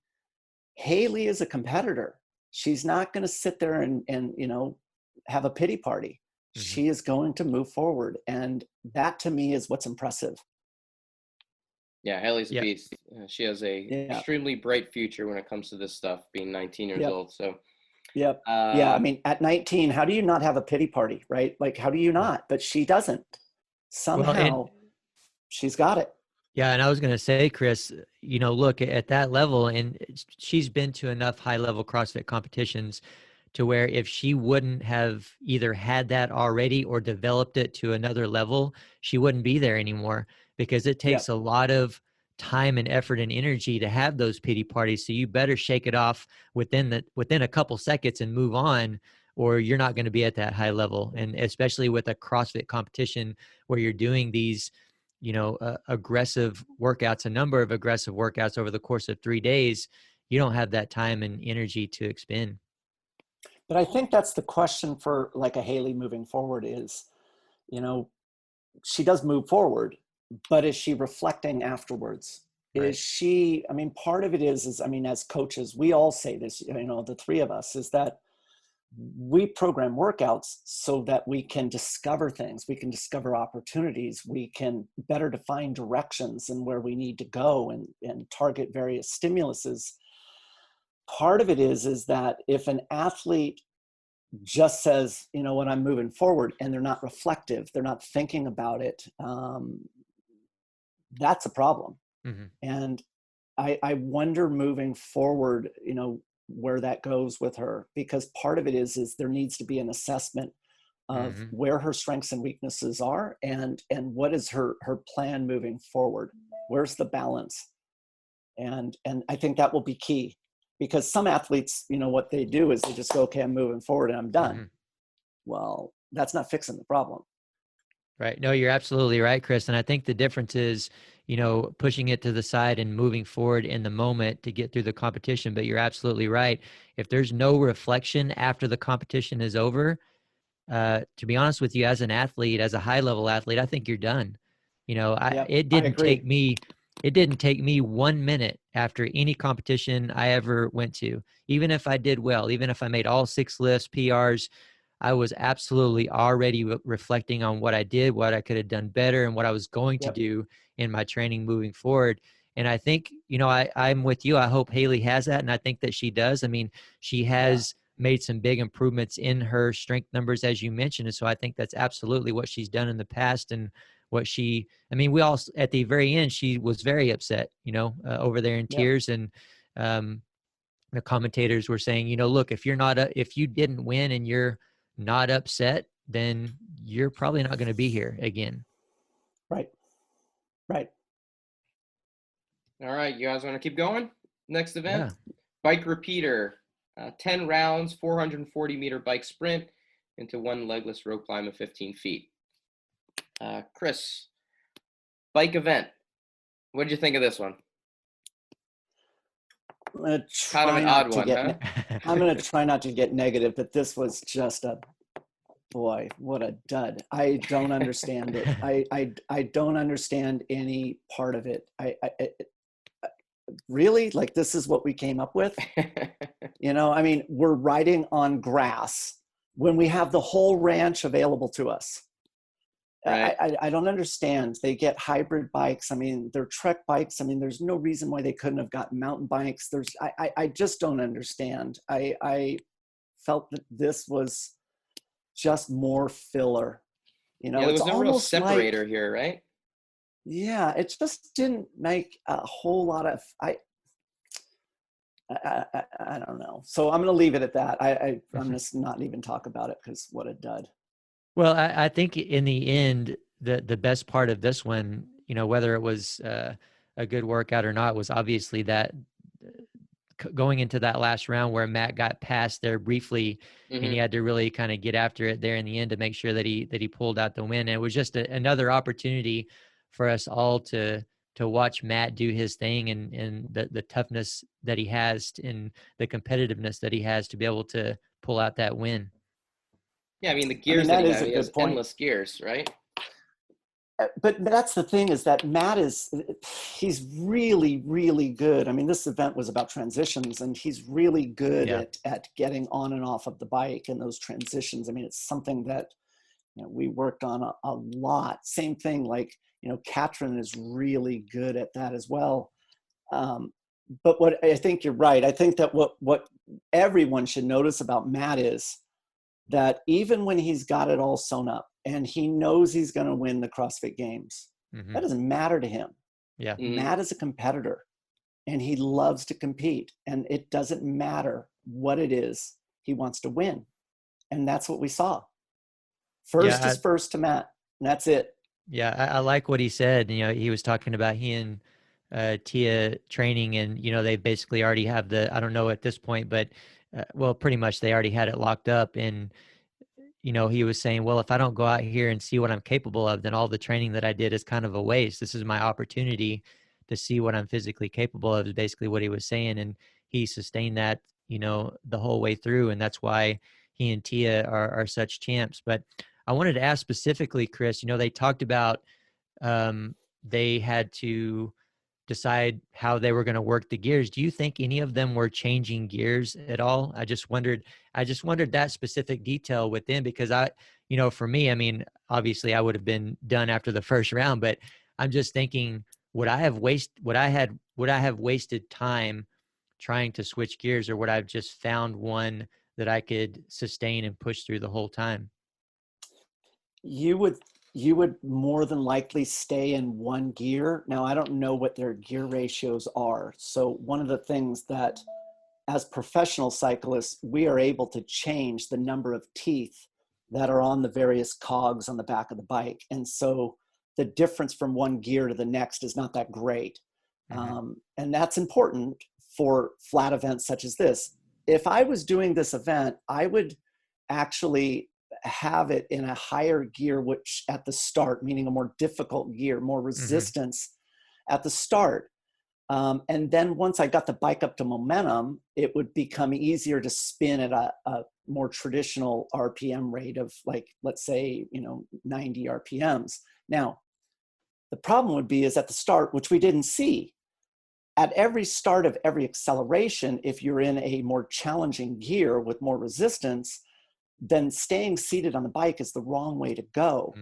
And the way that you would get the pedals going is you have to deliver more torque. You've got to actually get out of the saddle and rock the bike back and forth like you're climbing a mountain pass until you get the RPMs up. And that's when you would get seated. That is a proper way to do this, where you're standing, you're more upright, you're using different muscle groups. And then as you get the RPMs up to what your typical riding cadence would be, like on a Concept 2 bike erg, you would sit down until you reach the turnaround point. And you would then start that process all over again. And what we didn't see was athletes doing that. When they did stand out of the saddle, it was almost awkward. It was very clear the athletes that ride and the athletes that don't. And I'm talking about on the open road, not on a stationary bike. Right. Now, do you think, especially with the way that they were having to turn quickly and the short amount of distance, that there would have been great risk for the chain to slip off if there was a lot of gear changing? No, I think that's overrated. I mean, that's part of it. Is like, I look at this event and it made our athletes that are phenomenal talents. If you're an outsider and if this event gets filmed on CBS, it's going to make it look like amateur hour. That to me was the concern, is like, why is it that they can't, on the opposite end of the field from the rope, why is it that they can't actually get around that dummy blocker? It was just surprising to me. I mean, they're riding on, a grass field. This is not technical. And so, yeah, I just felt that it lacked on multiple levels, creativity as well as excitement for the fan. All right, well, that'll be enough of that one then. Let's move on to the next.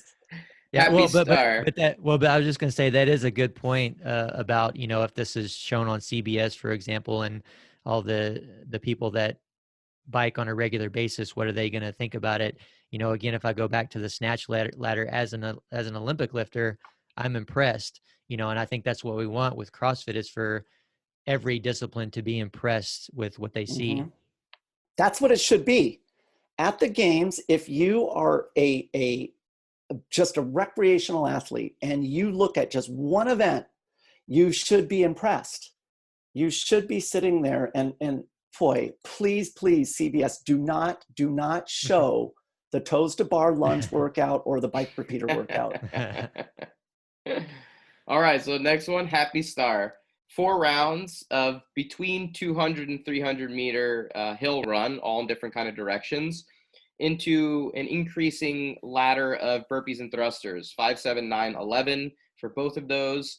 And the weights increased also on the barbell as they went through, from 95 up to 115 for the females and from 135 up to 165 for the males. Chris, why don't we start with you, since it started with the run, and then we'll jump over to Chad. I love this workout. I loved it. I felt that as the rounds increased, that the weight increased and the number of reps increased, was awesome.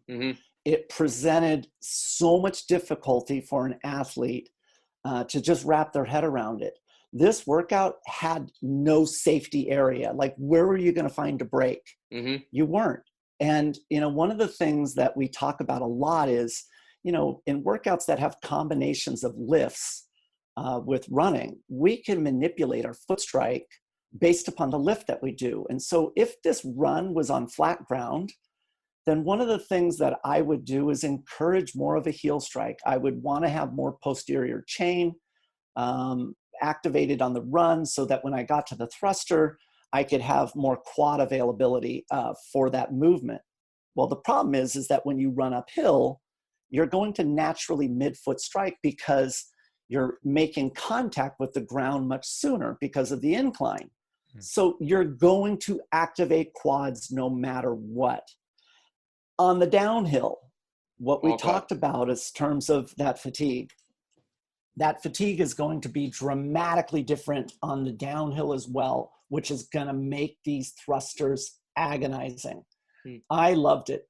I loved it. I thought that this workout for ending day 2 was brilliant. Yeah, I was a huge fan. I thought the last round of thrusters was amazing to watch. I mean, it was such a separator. You look at somebody like Brooke that was, you know, in contention to win the event all the way through and then get stopped in her tracks. And it was such an amazing thing to watch that increase in both weight and reps on those thrusters. To me, that was a really exciting part of this workout. Chad, what'd you think about those reps with that weight? Yeah, I agree. I loved it. And it was interesting, you know, obviously the weight's going up, but I thought this one, from my perspective, was programmed very well and very appropriately, because we did see the athletes get to the point to where there were a lot of misses. There were a lot of muscle failure there on the thrusters. And again, like you said, Dave, it was such a good separator. And, you know, technically, I want to point out I want to talk about Brooke's position on her thrusters and the movement that she has been accustomed to use. I've seen her move this way with the bar in her front rack position for many years now, and I would be interested to hear from her if it's something that she has worked on, and or why she hasn't fixed it yet, why she hasn't maybe been able to fix it. But if you'll notice that, you know, most people are going to hold the bar in their front rack position with the bar touching the base of the neck. It's going to go across their clavicles and it's going to rest on the front of their shoulder there. For Brooke, the bar for her is always down a good 4 inches, so well below the collarbone, not resting on the shoulders. And so if you think about all of those reps, she's starting and the bar is landing there all the way down through the full squat position, and then she's having to throw from that position over the top of her head every single time. And so it makes sense to me from an efficiency standpoint that she got to the point to where she failed a bunch of times. And what place did she end up getting there? Maybe fourth. Yeah. So she went from first to fourth. And what I'm saying is that I think that lack of efficiency there, the lack of her ability to use a much better front rack position, led to that failure and led to her getting past there in the end. Because if you think about every single squat and going overhead repetition, she's doing a lot of muscling with the arms there. There is no good front rack position should allow you to somewhat rest that front rack position, those arms and those shoulders, as you go down into the squat and as you stand back up. But for Brooke, she's having to support all with the arms. She's having to use her arms through the whole movement. She's supporting there, and she's trying to use them to throw the bar overhead and to lower it back down to the front rack position that she's using. So I just thought that was an interesting point to make, especially because Brooke went from first to fourth on that very last round. Yeah, I think that's an awesome insight into just some efficiency of the movement. I think this also kind of put Katrin and Carrie in a great place for the rest of the weekend, thinking that they might be third and fourth and moving up to second and third, kind of rearranged a lot of the leaderboard. So I think this was a big separator event for how things turned out on the women's side. Let's keep things moving. Let's go to the next one here, swim and stuff. 4 rounds of 10 and 15 calorie on the air bike, into a 50-meter swim, 10 GHD sit-ups into 10 ball slams, 40 pounds on the female, 60 pounds on the male, and they had to rotate back and forth between each of the events. I thought this was the worst event of the weekend, the hardest. I would have died in the second round of this. I thought this was absolutely brutal. Well, correct me if I'm wrong, but I think that Matt actually said it was either the hardest of the weekend or the hardest workout that he's done. Oh, did he? Yeah, he did. He did say that. Yeah. It was, I thought it was a really well put together event. And I noticed a couple of things. The swim. I mean, the swim is such an incredible separator here. And I was surprised on the men's side that Noah didn't stand out a little bit more with his background as a water polo player. I thought that the swim would be something that he would be able to stand out here with. And he seemed to do well on the first round and then slowly started to fade round by round after that. And I was surprised by that. I thought that he would be able to kind of take that as an event where he could stand out. But again, Matt doing his thing on the men's side was surprisingly great in the water. Chris, I know you've worked with him when it comes to swimming. Anything you specifically notice? Well, so I about this event, I liked this event. I thought that the structure of it was very well done. It would force these athletes to be extremely strategic in the way in which they're attacking, especially their opening round. And we saw that like with Tia. You know, the Yeah. men, I think Noah's biggest mistake was, you know, he had 4 rounds and he treated round 1 like it was the only round in the Mhm. entire workout. And Which what he seems to did is be he his went out. go-to, right? Comes out Yep. of the gate And very hot on a lot of things. right. And the problem is that if you look at the total amount of rest in this workout, it wasn't much. You know, it's Mhm. every 4 minutes. And so, you know, as they're coming in, you know, 2 minute, 2:15, 2:20, it's not a lot of rest considering the level of intensity, meaning Mhm. you're not going to recover. So each round is going to get more and more difficult for you. And what he did is he put himself inside out on round 1. Hmm. Mhm. And look at the difference in the way in which Tia attacked round 1 versus everybody else. Right. She Amazing. got insights from watching, and Mhm. she realized it's not about round 1. It's around 2, 3, and 4 is going to be the difference. And it required some pacing But and some control. even on round one for her, last off the bike, first out of the Mm. pool. Right. I mean, what she was considerably behind diving into the pool behind the rest of the competitors. She is so incredible in the water that she Yep, can lean on that, right? I mean, it's just of it course. shows how far of an advantage that is when you get into the water. The difficulty is, though, is that so when you're on the assault bike and you're pedaling like this, so part of it is we want to think about our breathing. When you're on that assault bike and you are throttling through, whether you know it's 10 calories for women or 15 calories for men, your breathing is going to be unlimited and you're going to start hyperventilating. The problem with swimming is you cannot hyperventilate. You can't breathe whenever you want. You have to Mhm. develop a rhythm to the breath. And so you're forced, if you go hypoxic in that air bike, you're not going to actually be able to recover in that swim. Mm. So part of it is if you can maintain your swimming breathing cadence on that bike and transfer it into the pool, now there is no mismatch. And so what Tia did is on that first one, she was not tired coming off of that bike. So she was able to do that first swim like she had done nothing prior. Right. Mhm. And that's what it was. And she now showed that, you know what? This is truly a swimming event. The other thing that I like in this workout was they broke it up into intervals. So, Right. Hmm. you know, part is I think back on 2013, CrossFit was critical of the way in which I was programming workouts and writing interval workouts. And one of the things that, you know, we know about interval workouts is if we include recovery, the athlete can maintain a Mhm. higher intensity for a longer amount of time than Mhm. an unbroken effort. And so what this did was it forced these athletes to focus on this most difficult time domain. Remember what we talked about earlier, 2 to 3 minutes. Mhm. Every single interval that they did was between 2 and 3 minutes, which gave no athlete a true advantage. But they had to do it interval style. So they had to find a way to recover.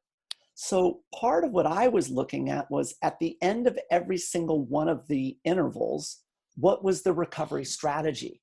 Did they have one? And the great athletes, they have a strategy for the intensity, but do they have one for the recovery? And the great ones do. They have a ritual, they have a protocol that they follow. This is important because part of what you must do in that, let's say 90 to, you know, let's call it 90 seconds of recovery, your job, your primary job is I must lower my heart rate. Because if you don't, what you're saying is I want then a higher heart rate going into the next round, which is going to put you at a deficit. The lower your heart rate is starting the next interval, the better you will perform.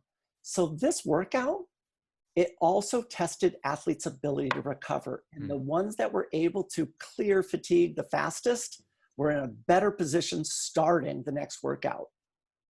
And the way that you were able to tell those athletes that were in a better position starting the next round is just look at the cadence of the breath. Were they in control of the breathing or out of the control of the breathing? And no one, when you look at it on round 2, he was starting hyperventilating. He was still not recovered from round 1. And it was too late. It was over. Right. You know, I have a thing, you know, when I have athletes do a mile for time, and if they mismanage their speed in their opening 200 meters, I just stop them. You know, what's the point? You're never going to perform well. You can't perform well. This total time domain is 8 minutes. You can't go out hot and hope you hang on. It's not going to happen. The other thing that I noticed, and I would have done a little bit differently. I like the GHD. I like the slam ball, but let's face it, those were hinge movements, and swimming is more of a hinge movement. It's a complementary movement.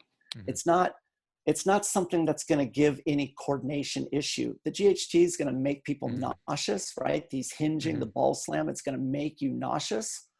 But it's not going to interfere with the mechanics of swimming. In contrast, just take the movement of a thruster. There is completely contrasting movements between a thruster and the movement of swimming. And so part of it is that it made these athletes look better in the water than that they normally would have. And we've seen when thruster type movements, squatting movements, are combined with swimming, it challenges athletes. There's a much greater level of fear because there is opposing muscle movement coordination requirements. Doing GHD, doing ball slams that hinge is nothing different than a dolphin kick. That's something that they're all prepared for. The last piece where the time was made is in the transitions out of the pool. So one of the things that athletes need to recognize is that there is fast ways of getting out of a pool. And Katrin is aware of it. Matt is aware of it. And that is when you come in, this difference between the water of the pool and the pool deck, it wasn't that high. You know, let's just say it was about a foot. So when you come into the wall, instead of touching the wall, you should be putting your hand up on top of the pool deck. And you then put your other hand up on the top of the pool deck as you are still in that streamlined position, meaning the feet are behind the torso. And as you come in, what you want to do is a dolphin kick down, a kip, and that will propel you up like you're doing a bar muscle up. And if you do it with good rhythm and good speed, you will fly to where your feet are both on top of the pool deck. Now, I never saw that happen. I saw, you know, a couple of athletes actually roll like they're sunbathing as a seal on the pool deck. I don't know what that was about. Right. But it's like, you just burned a good 5 to 8 seconds by rolling on the pool deck. That to me was a miss of easy time. Yeah, great points there, Chris. And that just proves that there's technique for everything, right? We got to pay attention to all these details to come close to reaching your potential. Yep. All right, we got. But great event, great event, super creative, and an amazing way to start the final day. Right. And coming into the last 2 events here. So we got the sled sprint, 100-yard sprint into 100-yard sled push into 100-yard sprint. Super quick event. Again, another running-based event. Chris, do you want to mention anything that you picked up watching the sprint one? I like this event in the sense that it satisfied a particular time domain, you know, getting down around a minute. Let's face it, this was, you know, maximal velocity. It was a speed endurance test. We had a strength endurance element with the pushing of the sled. For me, you know, these athletes, by the time they got here, the true sprinters, their legs had already been taken out from underneath them. Part of what we have to recognize is that sprinting is a central nervous system fatiguing event. But by the time everybody got here, their CNS was shot. And so the explosivity that these athletes have has been tempered. And so we're not really, by the time they get here, seeing their true ability. So Tia, for example, without a doubt, is the most explosive out of the group of women in the field. And we saw that the way in which she lined up. You know, she goes into a 3-point stance. She has her back arm extremely, you know, high up in the air. She knows that the first 5 seconds of this sprint is going to set the stage for the entire event. And she explodes out of the blocks, and you know what? She establishes her lead and never gives it up. Mm-hmm. The thing is that, you know, if these athletes weren't as tired, would that have changed? Not against Tia. Not against Tia. She knows the game of sprinting, and she was prepared for this. I thought the event was okay. I wish it was actually earlier on to present more of a challenge and make it more competitive. I think by the time they got there, it was almost a sprint event that looked like an endurance event. Yeah. The only thing that I wanted to get your thoughts on was the sled push technique. Yeah. And, you know, the Tia and a lot of other athletes doing it with a straight lock arm, pushing a little bit lower, getting deeper into the ground, grinding through each of those pushes versus somebody like a Matt, specifically Matt, Sam, and Brooke had more of a 90-degree elbow bend, more upright position, pushing, almost lifting the back of the sled up with just a tip kind of driving into the ground, which seemed to be a very effective approach. They were kind of not expending as much energy as the people with the locked out elbows pushing from a little bit lower, and seemed to be gaining a lot of ground on the athletes using the other technique. Anything you noticed there? I really was surprised that approach was so effective. Yeah, so I think it was back in what, 20, was it 14? Was it 14 that they had a sled as well? And this is the one where Neil Maddox dominated this event. And one of the things that Neil did is he approached it similar to how Brooke did. What he did is he picked up the back of the sled and just had the front portion of the sled on the turf. There was less friction.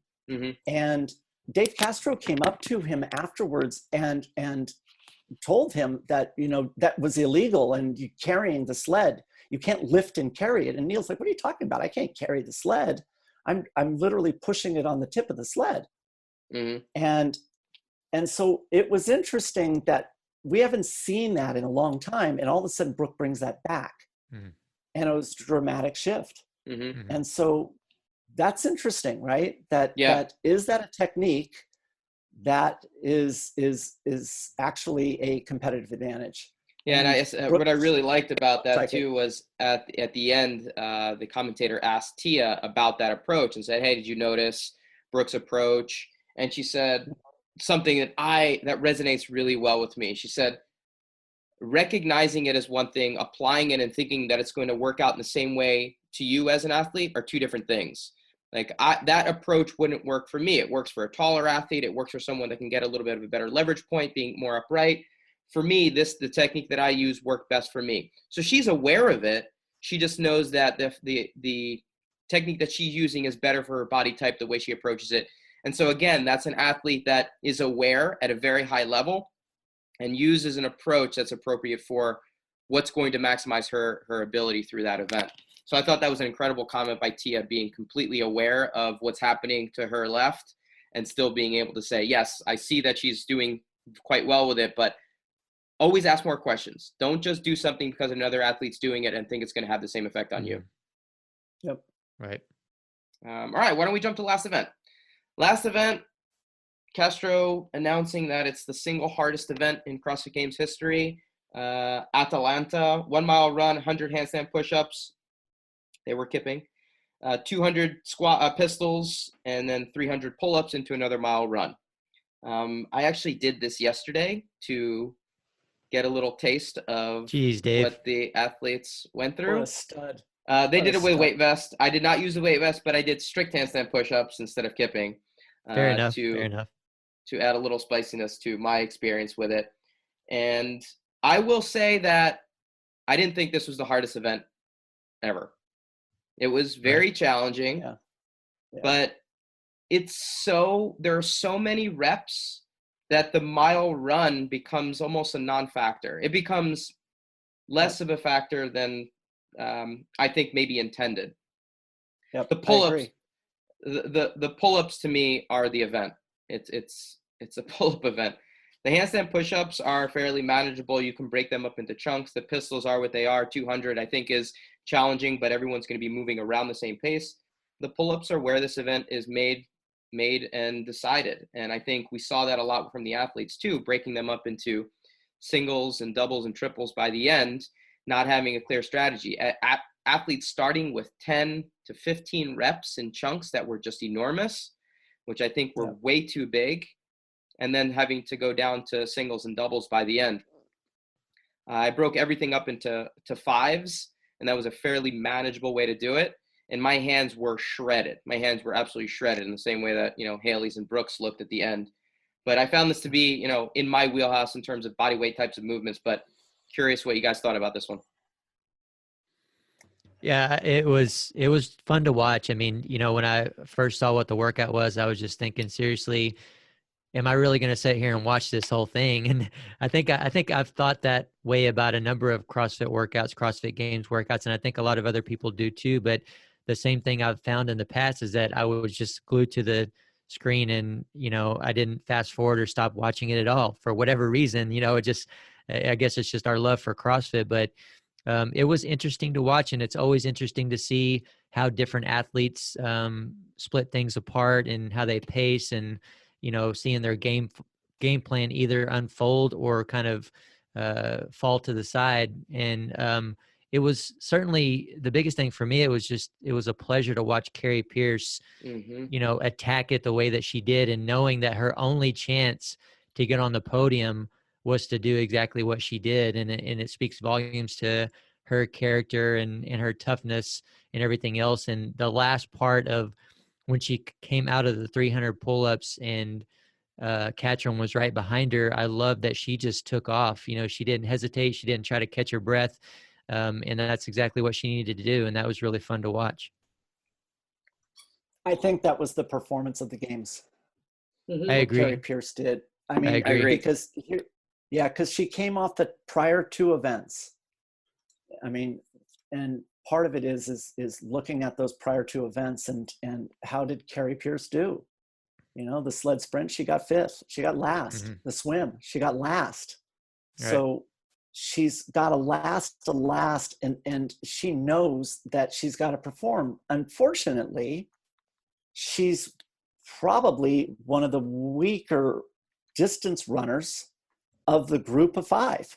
Right. But she doesn't actually accept that.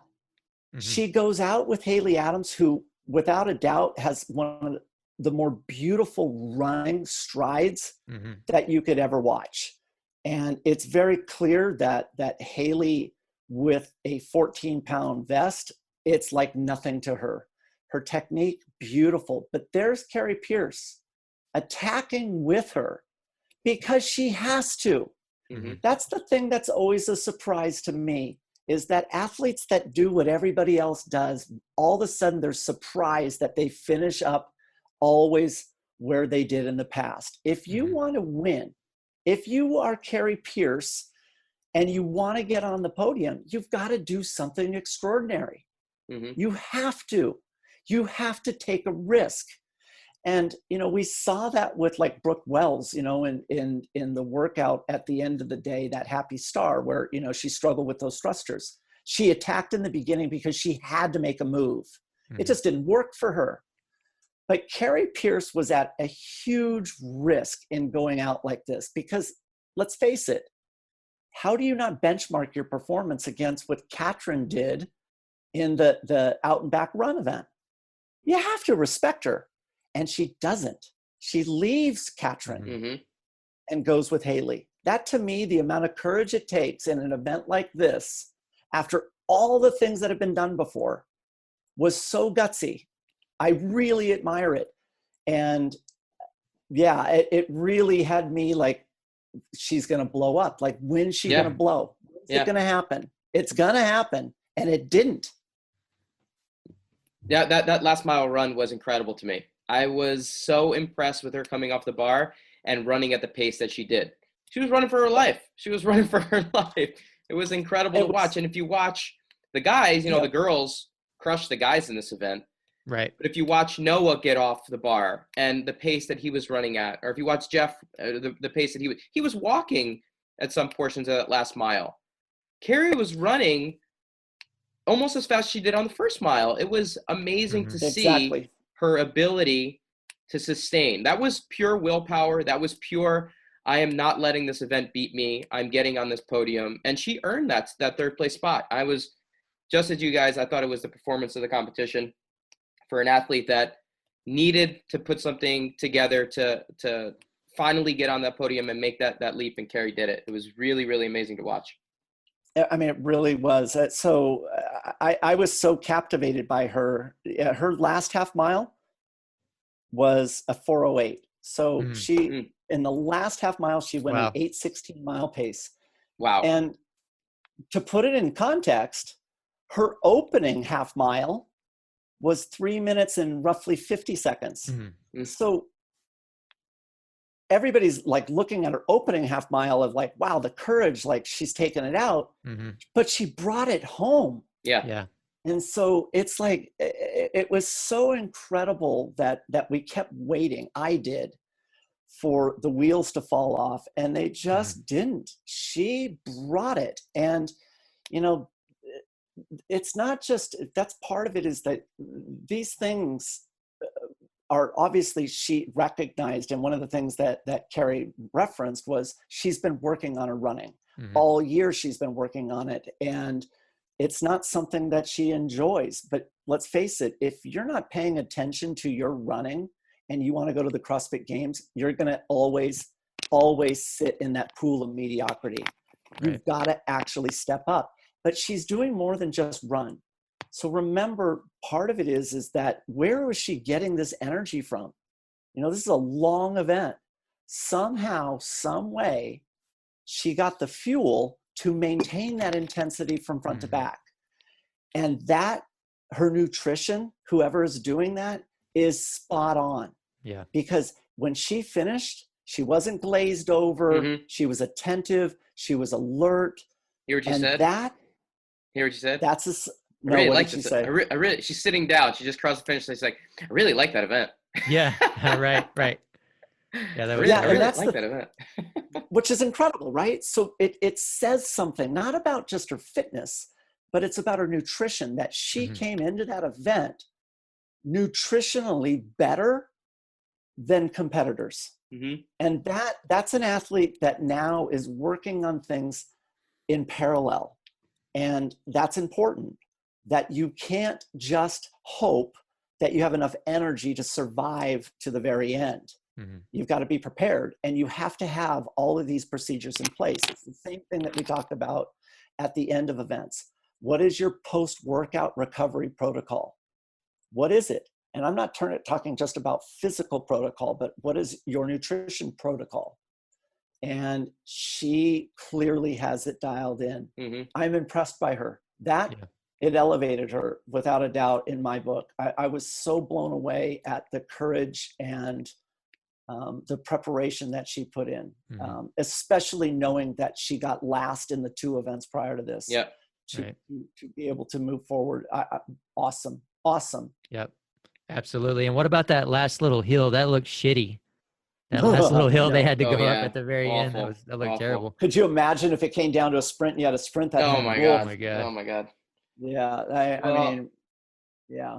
Well, overall, obviously, Matt and Tia finishing together through that last event and showing the support they have for each other in completing another successful championship-winning games was really special to watch. I don't think you really will ever see something like that again, where they're finishing the last event together, holding hands in the way that they did. Very, very cool. Yeah, not only that, Dave, not only that, but I was going to say the fact that they decided to pace together. Yeah, I think actually allowed Matt to win that event, and it was really awesome to see, because you know Matt was slightly in front of Tia, and I saw him turn around a couple times, and it was when Noah was still in front, and I almost think he probably said, "Hey Tia, we're going to go ahead and pass him." Yeah. Right. So come on, right? I feel like that's probably what was going on. So it was cool to see that pacing. and for him to be able to track him and Tia both to be able to track Noah down there in the end. Yeah, it was cool to see them on the bar too. They were aligned right next to each other so they could pace on every aspect of the event. They paced their handstand push-ups, they paced their pistols, they paced their pull-ups. So it was, it's the kind of thing that you have to just admire and just and watch and just say, this is a unique thing that we don't get to see very often and probably won't see again.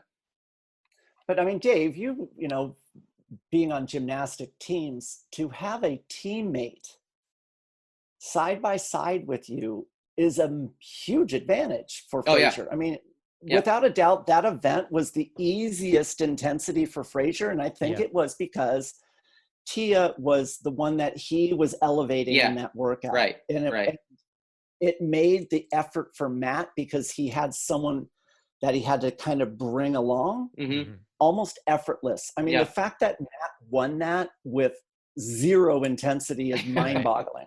Crazy. I admire the relationship between Tia and Matt, the fact that, they feed off of one another, but there's this level of trust that is very rare in sport. And it's because they spent a year together developing that trust, and they know each other. They know each other where their edges are. They know the boundaries. And that is something that is incredible occurring from the two champions. Yeah, absolutely.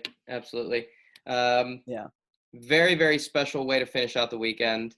The one thing, can I mention just one thing really quickly about the handstand push-ups? Yes, please. Of course, Dave. I don't think they should allow kipping handstand push-ups in a games event ever again. Right. They're strong enough to not have to, right? Well, that's part one. These athletes don't need to do kipping handstand push-ups. Show that you can do a strict handstand push-up. It's not a movement that's necessary. It's purely for speed, but at the same time, it's unnecessary risk. Like, I don't think that a kipping handstand push-up is something that you should allow for these athletes to be doing. It's the 12th event. There's fatigue that's be setting in. You're doing 100 reps. You're dropping onto your head. I think the risk is just not necessary for these athletes. Show that you have the capability of doing a strict action. It's not something that these athletes need to be doing anymore. And I don't think it really shows the next generation of athletes and the weekend warriors at home something to strive towards. Most athletes should not be. In fact, I don't do kipping handstand push-ups. It's not something that I recommend people doing. And it's not something from a competitive standpoint that I think should be in a games anymore. I think from a health standpoint and from showing your level of competency, a strict handstand push-up should be the only one that's utilized in competitions moving forward. My little rant on handstand push-ups, just something that I think will be better for everyone in the long run. Well, I think that's worth mentioning, Dave, for sure. And here's the thing. I'm not going to sit here and say that CrossFit is dangerous. It's not. It's statistically one of the safest activities that you can do, right up there, along with weightlifting is a little bit safer statistically. Just going to throw that in there real quick. But, it's probably the most dangerous part of a lot of athletes seeing that workout and going and doing it. And we were talking about this before the recording, Dave. I said, if I was, I mean, I'm very tempted to try that workout. It's a test, right? I see the CrossFit Games athletes do it, and I want to do it. I want to go suffer through that and see what I'm capable of.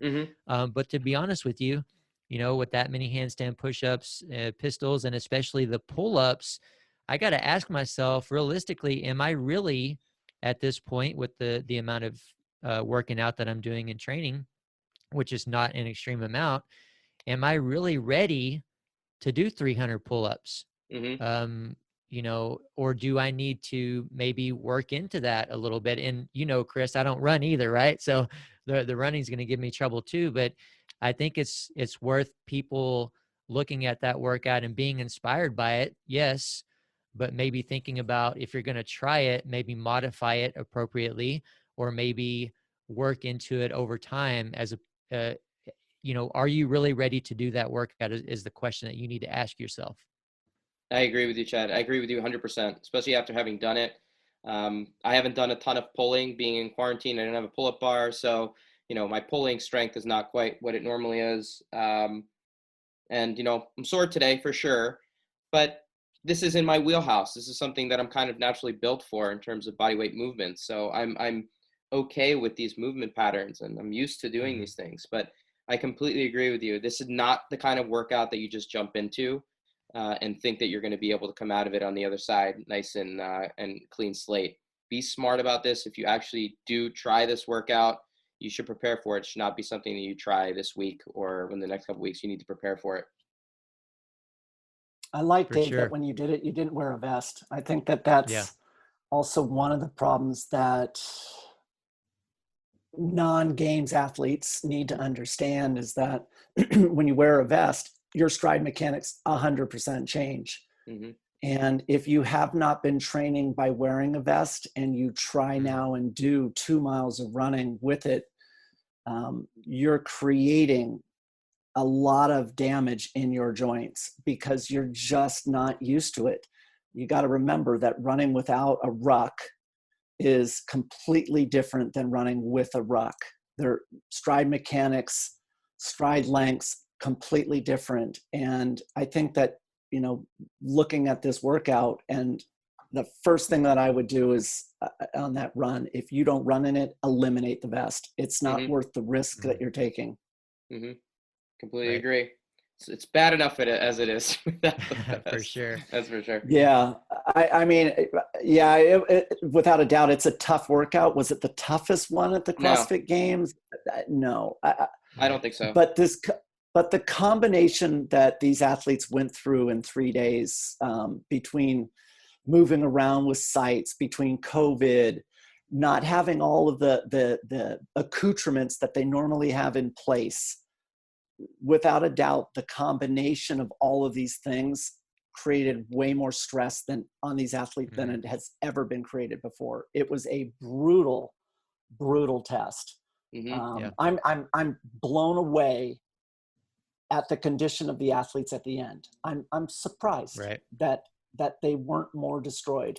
But it goes back to show what this sport and the athletes that are being, you know, created from doing CrossFit. It's truly mind-boggling of their ability. And that's the key that should be showcased, is that you have these, you know, athletes that weren't amazing on the extremes. You know, they weren't going to the Olympics in weightlifting and in pure speed, strength, power, or endurance events. They kind of sat in the middle, but they're migrating to these mutually exclusive extremes, and they're performing at world-class levels in that middle space.